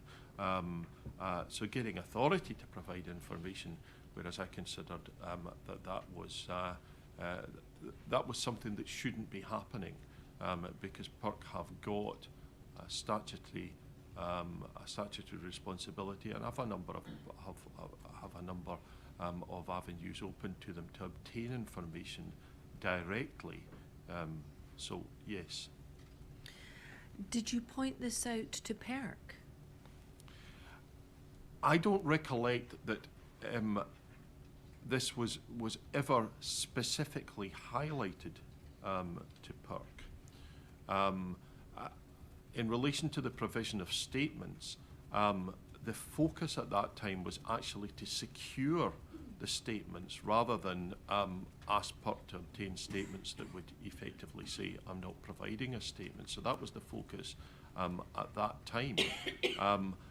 The purpose of my memorandum to the law officers was to point out as I say, the sense of frustration, and that this was an example. I have no knowledge as to whether anybody else pointed this out to the PERC at a later stage. It was something that perhaps could have been included in any review of the case. But I'm not aware as to whether it was pointed out at an organisational level. I'm interested in whether and to what extent you think PERC had the authority to go, first of all, direct to the individual officers and ask statements. Do you consider there to be any particular authority that was required, or particular instruction required that gave them the authority to do that?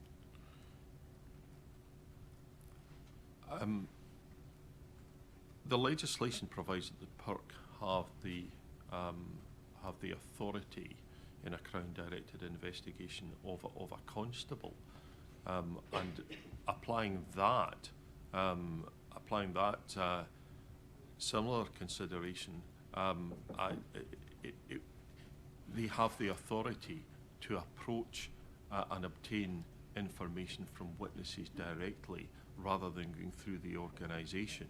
I don't know what the motivation was in respect of it, whether it was deferential or otherwise, but I considered that it was worth that it had the potential to create an impression that PERC in some way, shape or form had to go through the organisation, which it was in effect actively engaged in investigating. And was it your view at that time that the police were witnesses and not suspects? Yes. And then in relation to the PERC authority or power to obtain standard operating procedures, or SOPs, did you consider that PERC had the authority to seek the SOPs and go direct to whatever department retained those? Yes, I did. And was that on the same basis as you've just explained? Yes.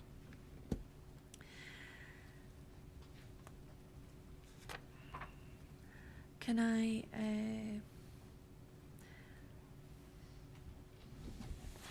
move on? Still dealing with this first period and still dealing with the issue of independence.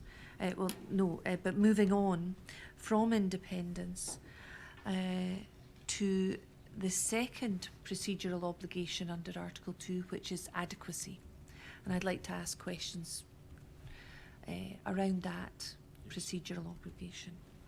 So we've heard that the investigation on behalf of the Crown begins with the instruction to PERC. They're an independent body, and they're carrying out the investigation ultimately on behalf of the Crown, on instruction of the Yes. Crown. You've talked about the instruction being under Section 33A, there was no distinction drawn initially between B1, investigation into the circumstances, and B2, a more criminal focused. Yes. As far as you were concerned, I'm interested in whether you feel that made a difference to PERC, because we've heard two different answers on this.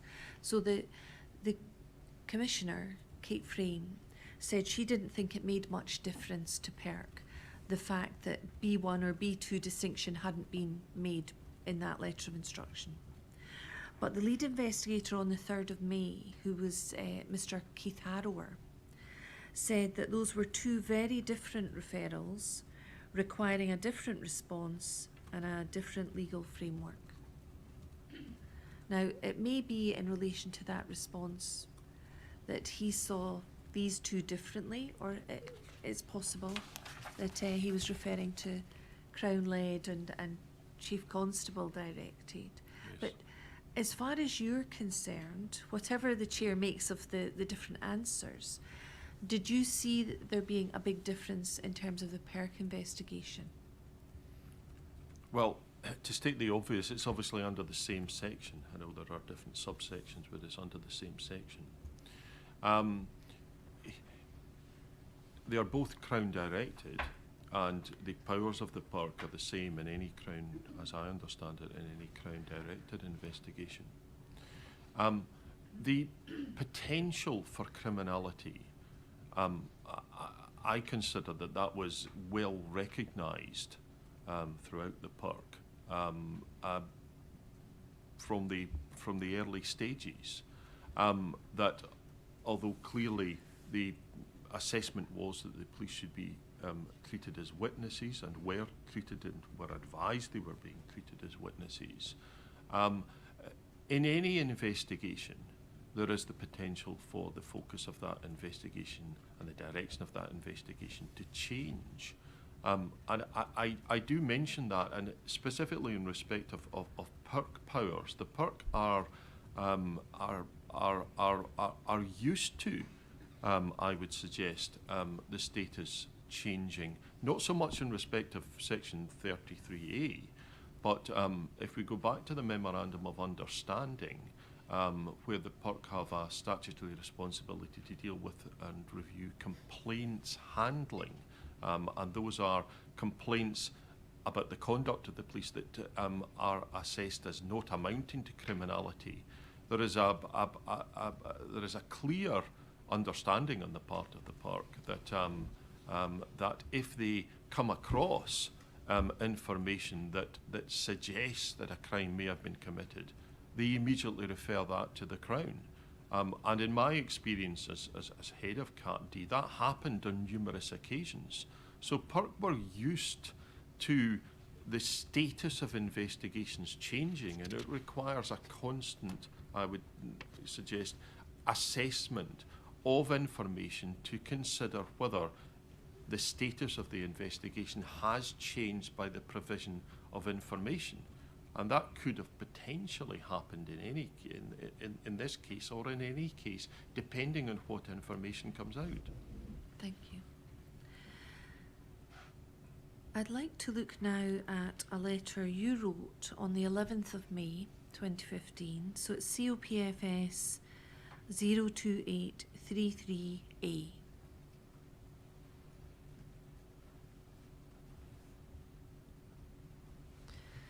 You see, this is a letter from the Criminal Allegations Against the Police Division to Kate Frame, PERC, on the 11th of May 2015.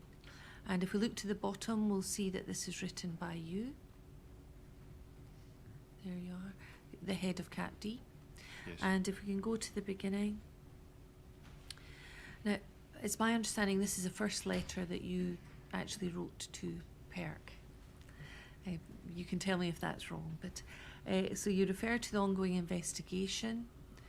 You say a letter was received by Crown Office from the solicitor acting for the family of the deceased, and there was mention there that they had instructed Professor Basutil regarding inquiries. And then you say in paragraph 2, I've been able to advise the solicitors that no police casualty surgeon was in attendance, no photographs were taken of the body of the deceased at the scene of death by the authorities. However, I would highlight the following questions that have been raised by the solicitor in order that these can be covered in your investigations and so that there can be ongoing discussions with the Crown regarding appropriate disclosure. I think at that time there had been a request for disclosure from the family through their solicitor, partly in relation to their instruction of Professor Basutil, who was a pathologist. Yes. And was this one of the types of letter you mentioned earlier before the break, where concerns raised by the family were shared by you with PERC? Yes. If we can look at these bullet points, and I'll read them short, but there's a number of points raised. A request for a detailed narrative of events immediately preceding the death. Past medical history of the deceased should be fully looked into, particularly with, there's mention there of sickle cell disease. And any history of mental health problems should be looked at. Recovery of tablets is mentioned. Observation that the deceased collapsed in the course of being arrested, handcuffed, leg restraints, and a query as to why this was necessary, how many officers were involved and what procedures were used to enable restraint. An observation that he was actively resuscitated on site and in hospital. There were various puncture marks from needles. And a query raised in relation to how good the resuscitation was. Whether anything removed from inside his mouth when he was being resuscitated, and observing damage. And then in respect of the autopsy examination, a number of separate points raised there. Observation of petechial hemorrhaging in the eyes, suggestive of asphyxia. Observation there was no evidence of upper airway luminal obstruction. Raising issues of constriction of his neck. Observing that there was evidence of a terminal physical struggle, abrasions to his mouth, and querying whether the level of restraint by the officers was justified, and commenting on restraint and the impact of that. So these were all issues that had been raised by the family. Was this in relation to a meeting with the family that the Crown had already had, or you had been involved in? Or was it through correspondence? I'm sorry, I can't remember. Right. We'll come on to meetings with the family at a later time.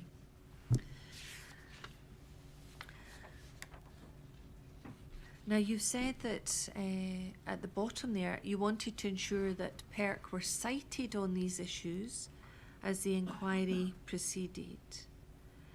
And was this an example of you alerting PERC to the family's concerns? Because yes, there were no other letters from you saying, we want you to look at, or we're instructing you to look at these various aspects that are raised here. To the best of my recollection, this was an example of me reflecting back concerns of the family. Looking to the date of the letter, I am pretty sure this was at the stage that the inquiry, and I make reference to that, had instructed their own expert. So to some extent, I think the purpose of this letter was twofold, was to get clarification of certain factual matters that presumably Professor Basutil or certainly the family and their solicitor considered would assist Professor Basutil in their inquiries on behalf of the family, but also, as I suppose I've put it at the end, I wanted to cite PERC on these concerns so that they were aware of them and so that they could give appropriate consideration to these issues at that early stage of their inquiry. If there is a perception that to some extent the family were providing more direction to PERC than the Crown in relation to issues that were of concern to them, would you have any comment to make about that? Were you concerned that the family were giving more direction to Perk or comment to Perk than the Crown were?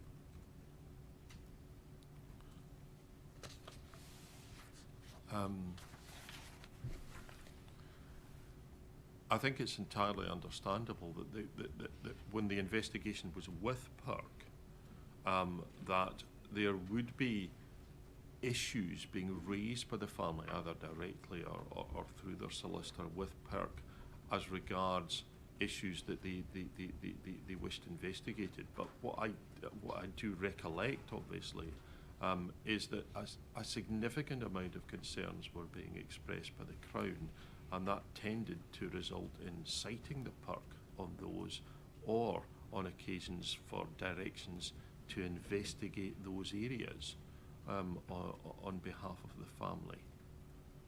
And these were on behalf of the family?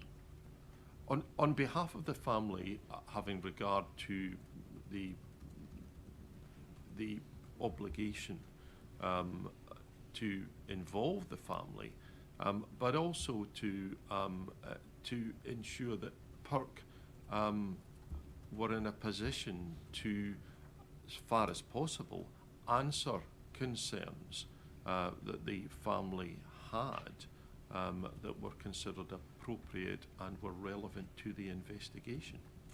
Thank you. I'd like to move on to, we've heard evidence about a forensic strategy meeting, and that took place on the 12th of May 2015. And there are minutes for that meeting, which we can have on the screen, where you are specifically named. If I'm right in thinking, and I think you say in your statement, you attended that forensic strategy meeting. I did. And you say that you had very limited involvement in the instruction of forensic tests and analysis. You say at one point in your statement, I had no experience of receiving SOCO statements in PERC-directed investigations. So can you explain what you meant by that? You had no experience of receiving statements? I think I was asked a specific question in my request for a statement as regards SOCO statements, and that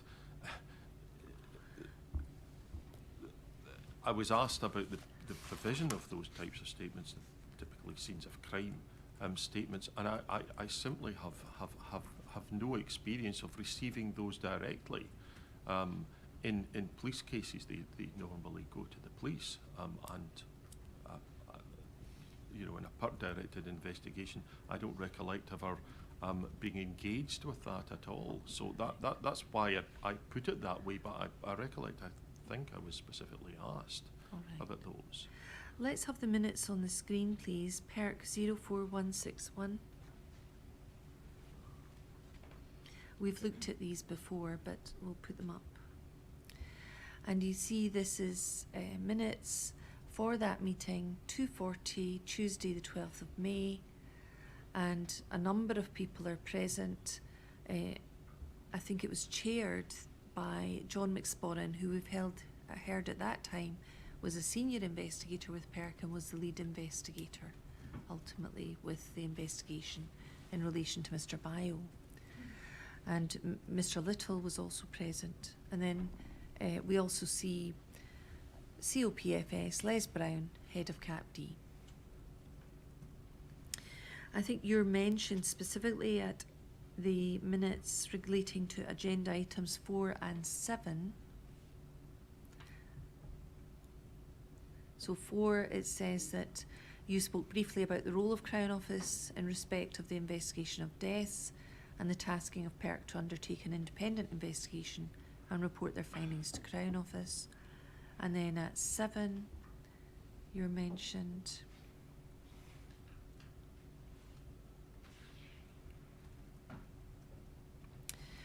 and you made a request in relation to a personal radio that had been taken from PC Craig Walker, which appeared to have a blood stain on it, submitted for examination, and you asked for the examination to establish if the blood can be identified as contact or spray in nature.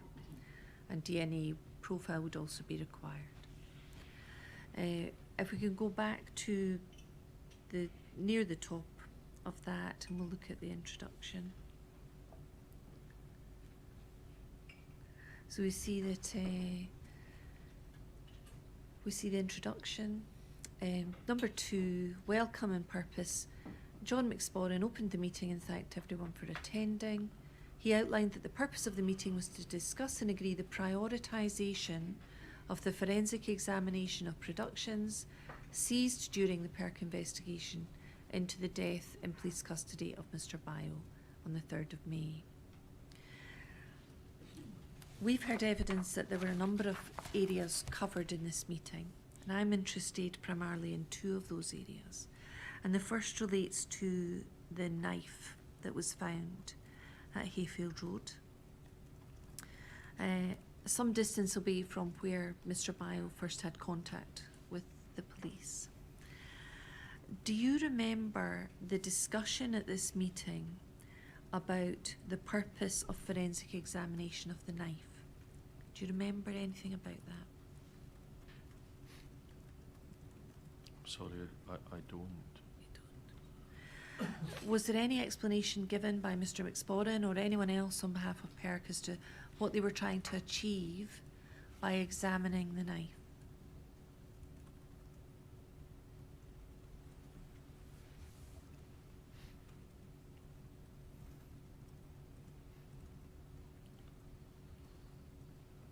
I am struggling to remember any detail of that discussion at all in relation to that. I would think that it might have been the case that they were looking to see whether there was any link to that knife, that they could prove a link to the incident and where the knife had been obtained from. Right. And then the other thing I'm interested in, and you've been asked about this in your statement, is Nicole Short's vest or body armour. Yeah. And I think you say in your statement you weren't involved in the direction to the SPA in relation to any fingerprint examination of her vest, and you were not aware that this might hinder further examination. So Yes. we've heard about the order in which certain tests are carried out. Yes. We've heard evidence that when fingerprint testing is carried out, a particular substance is used which is dark and can cause the appearance of material to alter. We've also heard evidence that on Nicole Short's vest there was a mark some have described as possibly being a footprint or a foot mark, and that was to be analysed.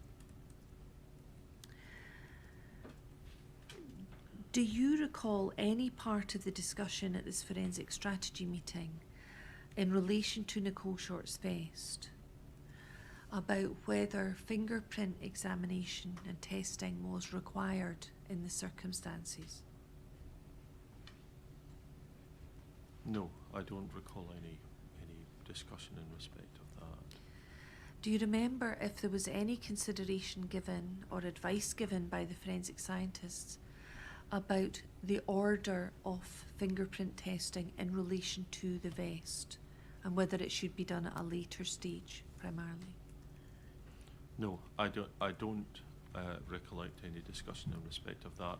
I obviously, in preparing my statement, I realise why the inquiry is interested in this.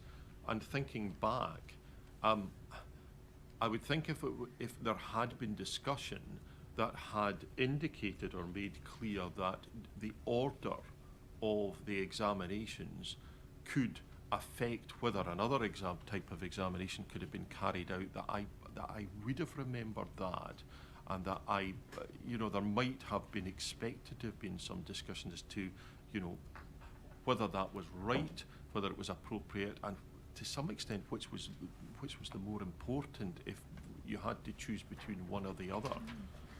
We certainly saw in the welcome purpose section that the purpose of the meeting was to discuss and agree the prioritisation of the forensic examination of productions. But you don't remember any specific discussion about prioritising fingerprint evidence on Nicole Short's vest? No.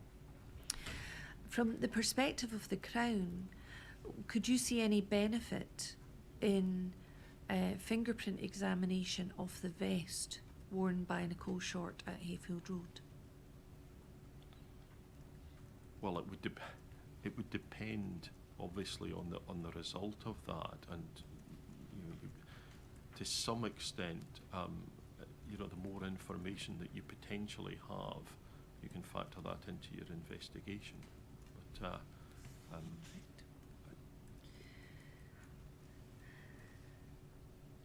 was there any discussion about the order of tests? no, I don't recollect any discussion about the order of tests, and in particular whether it would affect the ability to undertake further tests. Was there any discussion about a possible stamp having taken place at that time? And that a stamp in relation to Nicole Short, who was wearing the vest? I've thought about that, because obviously a stamp during the incident is of interest to the inquiry. I don't recollect any mention of that at that meeting. Having said that, there must have been some reason to suggest that type of examination of the vest. And was any consideration or any part of the discussion at the meeting about the possibility of soil analysis by forensic experts in relation to the vest, and in particular a mark on the vest? I don't recollect any, and I don't think there was. So my answer to that is I do not recollect any discussion about potentially carrying that out. In terms of the Crown role, and you were present at this meeting, can you explain to the Chair what the purpose of your presence at this meeting was? I think it was expected that my presence was first of all to be involved in this process as the head of CAPD. I think in addition to that, to ensure that no obvious investigative approaches were not being considered, and also I think to have some input, because clearly I did have some input in respect of whether it would be possible to examine whether it was dropped blood or spray blood, because that might be of assistance in indicating what was going on at the time that was taking place. Had you been, so this is the 12th of May, had you been briefed by PERC as to where they were in terms of their investigation into the circumstances that had taken place at Hayfield Road? I don't recollect a formal briefing. I know that there were briefing documents that were circulated and shared, but I don't recollect being briefed by PERC as regards what stage they were at in their investigation at this point, or any detailed discussion. To what extent did that lack of a briefing limit your ability to contribute to this forensic strategy meeting in relation to what they were going to do and what tests they were to be carried out, and the order of those tests? I think my attendance and my contribution was limited to hearing what was being considered, and clearly I made a brief contribution in explaining what the role of the Crown was and suggesting something that I thought might be of assistance. Had you been given a briefing by PERC at that point, would it have been possible for you to have given a more effective contribution at that meeting? I think that might have been the case. It might have. Can I look at another document, please? This is minutes from a meeting on the 14th of May 2015. COPFS 04609.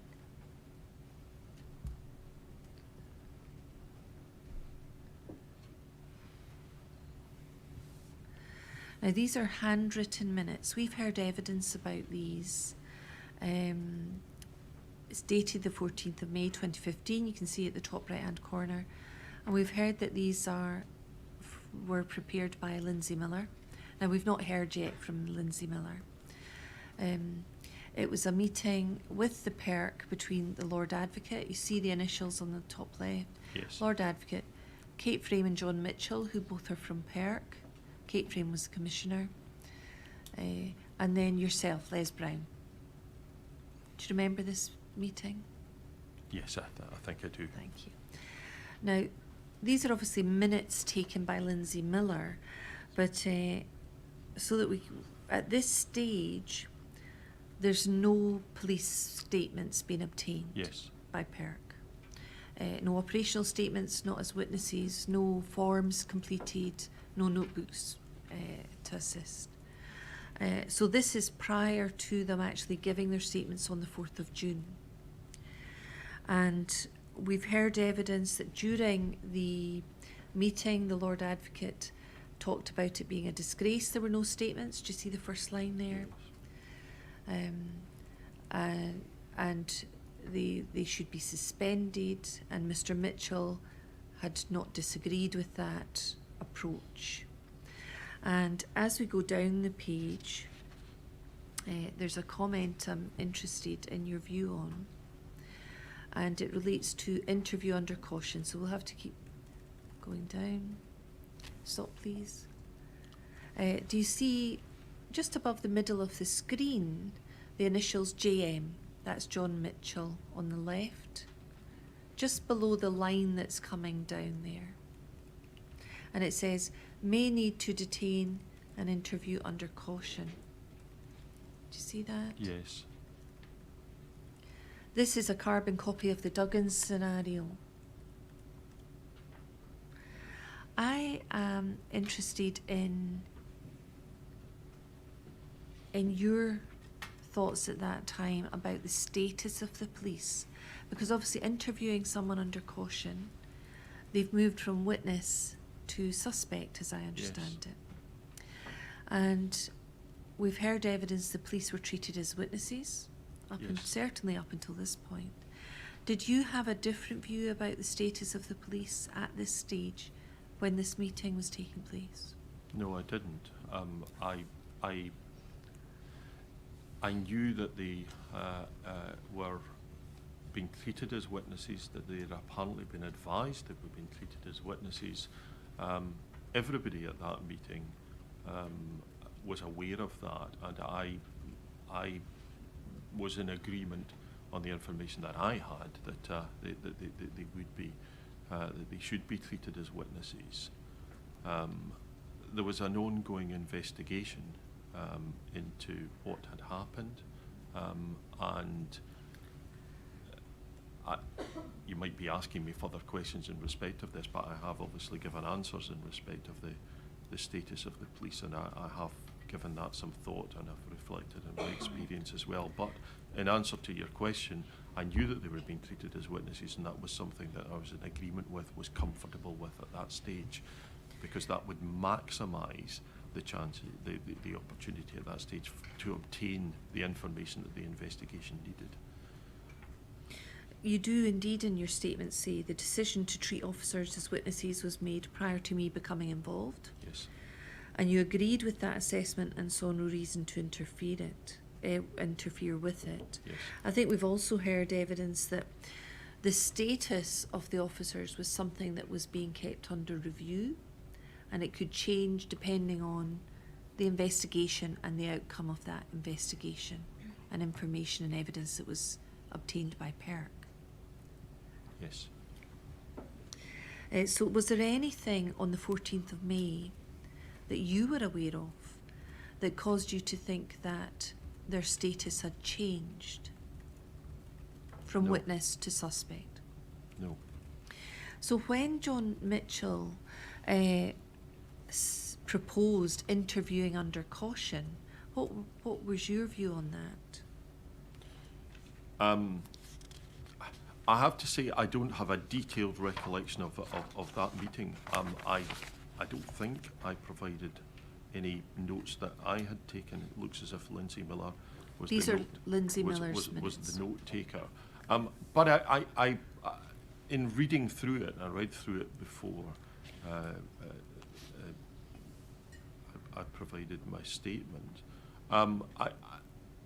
My recollection was that various options were being discussed and considered, because some of the comments would appear maybe to be contradictory. But if you move to detain and to interview under caution, you're immediately giving the officers the right to remain silent. Whereas the focus of the inquiry at this stage was to try to obtain the statements, and that there was that the statements should be provided because the officers were witnesses at that time. As I recollect it, the Lord Advocate was in agreement that they should be witnesses and treated as witnesses. For various reasons, and that at the end of all of this, although he clearly was frustrated, and if Lindsay Miller has noted, I could almost hear him saying this is a disgrace.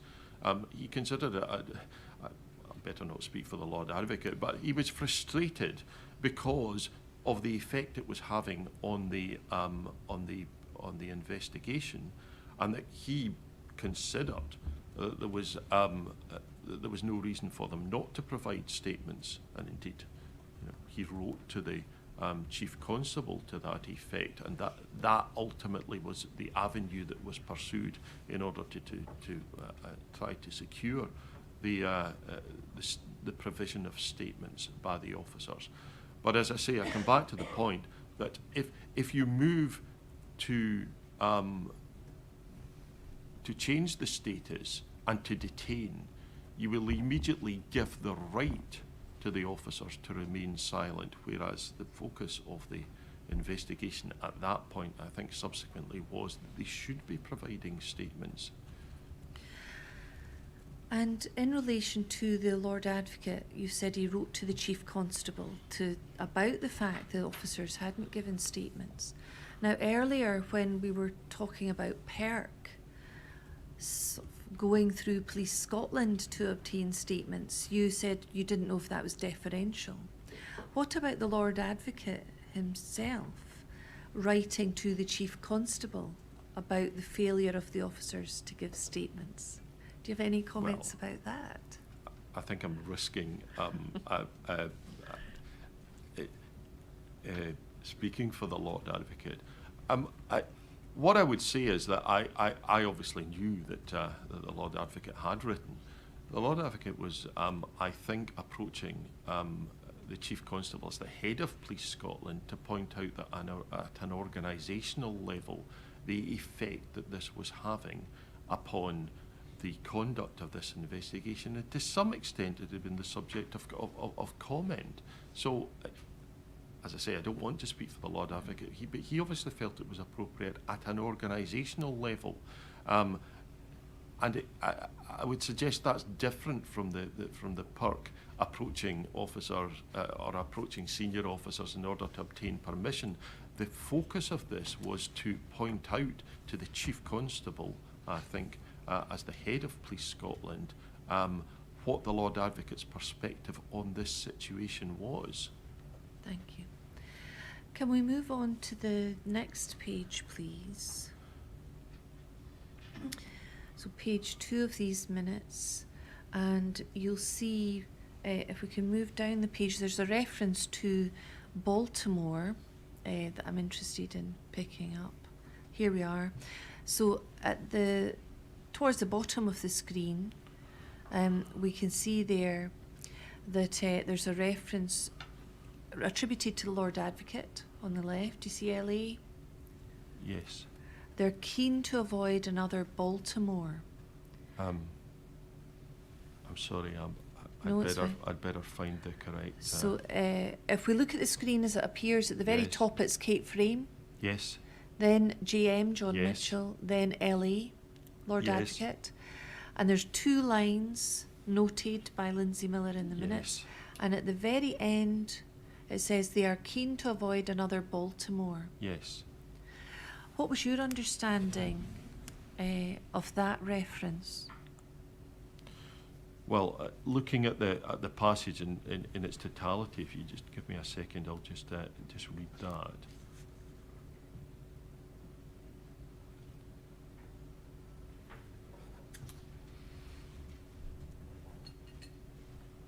Yeah, there's obviously reference to previous discussions. There's mention of the cabinet.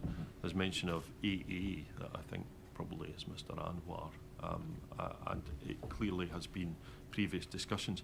I think, from recollection, it's a reference to a situation in America where there had been actions by the police that had caused, well, at the very least, considerable unrest in relation to it, and that was something. And as I recollect, it was a situation whereby the police were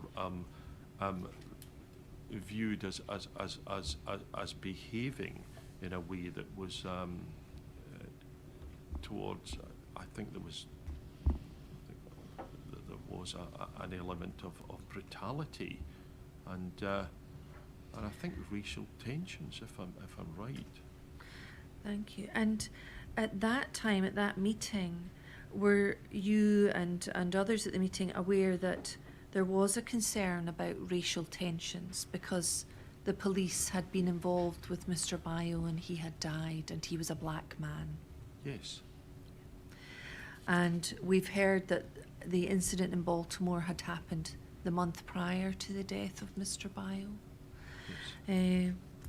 And were you aware that the family had expressed concerns about whether the death of Mr. Bayo was racially motivated at this stage? I can't recollect anything specific, and I'm obviously looking back to that date and what did I know before. But I'm pretty clear that that the whole circumstances where we had a situation where a black man had died following restraint, interactions with multiple police officers, a good deal of media attention by that stage and comment to some extent issued, and an immediate instruction to the PERC, and an investigation that was ongoing, and here we're seeing discussions with Cabinet, apparently with Mr. Anwar, involvement by a law officer who was clearly very much engaged and actively engaged at this stage. That was one of the main issues, and it was. I would suggest it was clearly an issue at that stage. Thank you. I'm conscious of the time. Would that be? Well, we'll start for lunch and sit at 2 o'clock.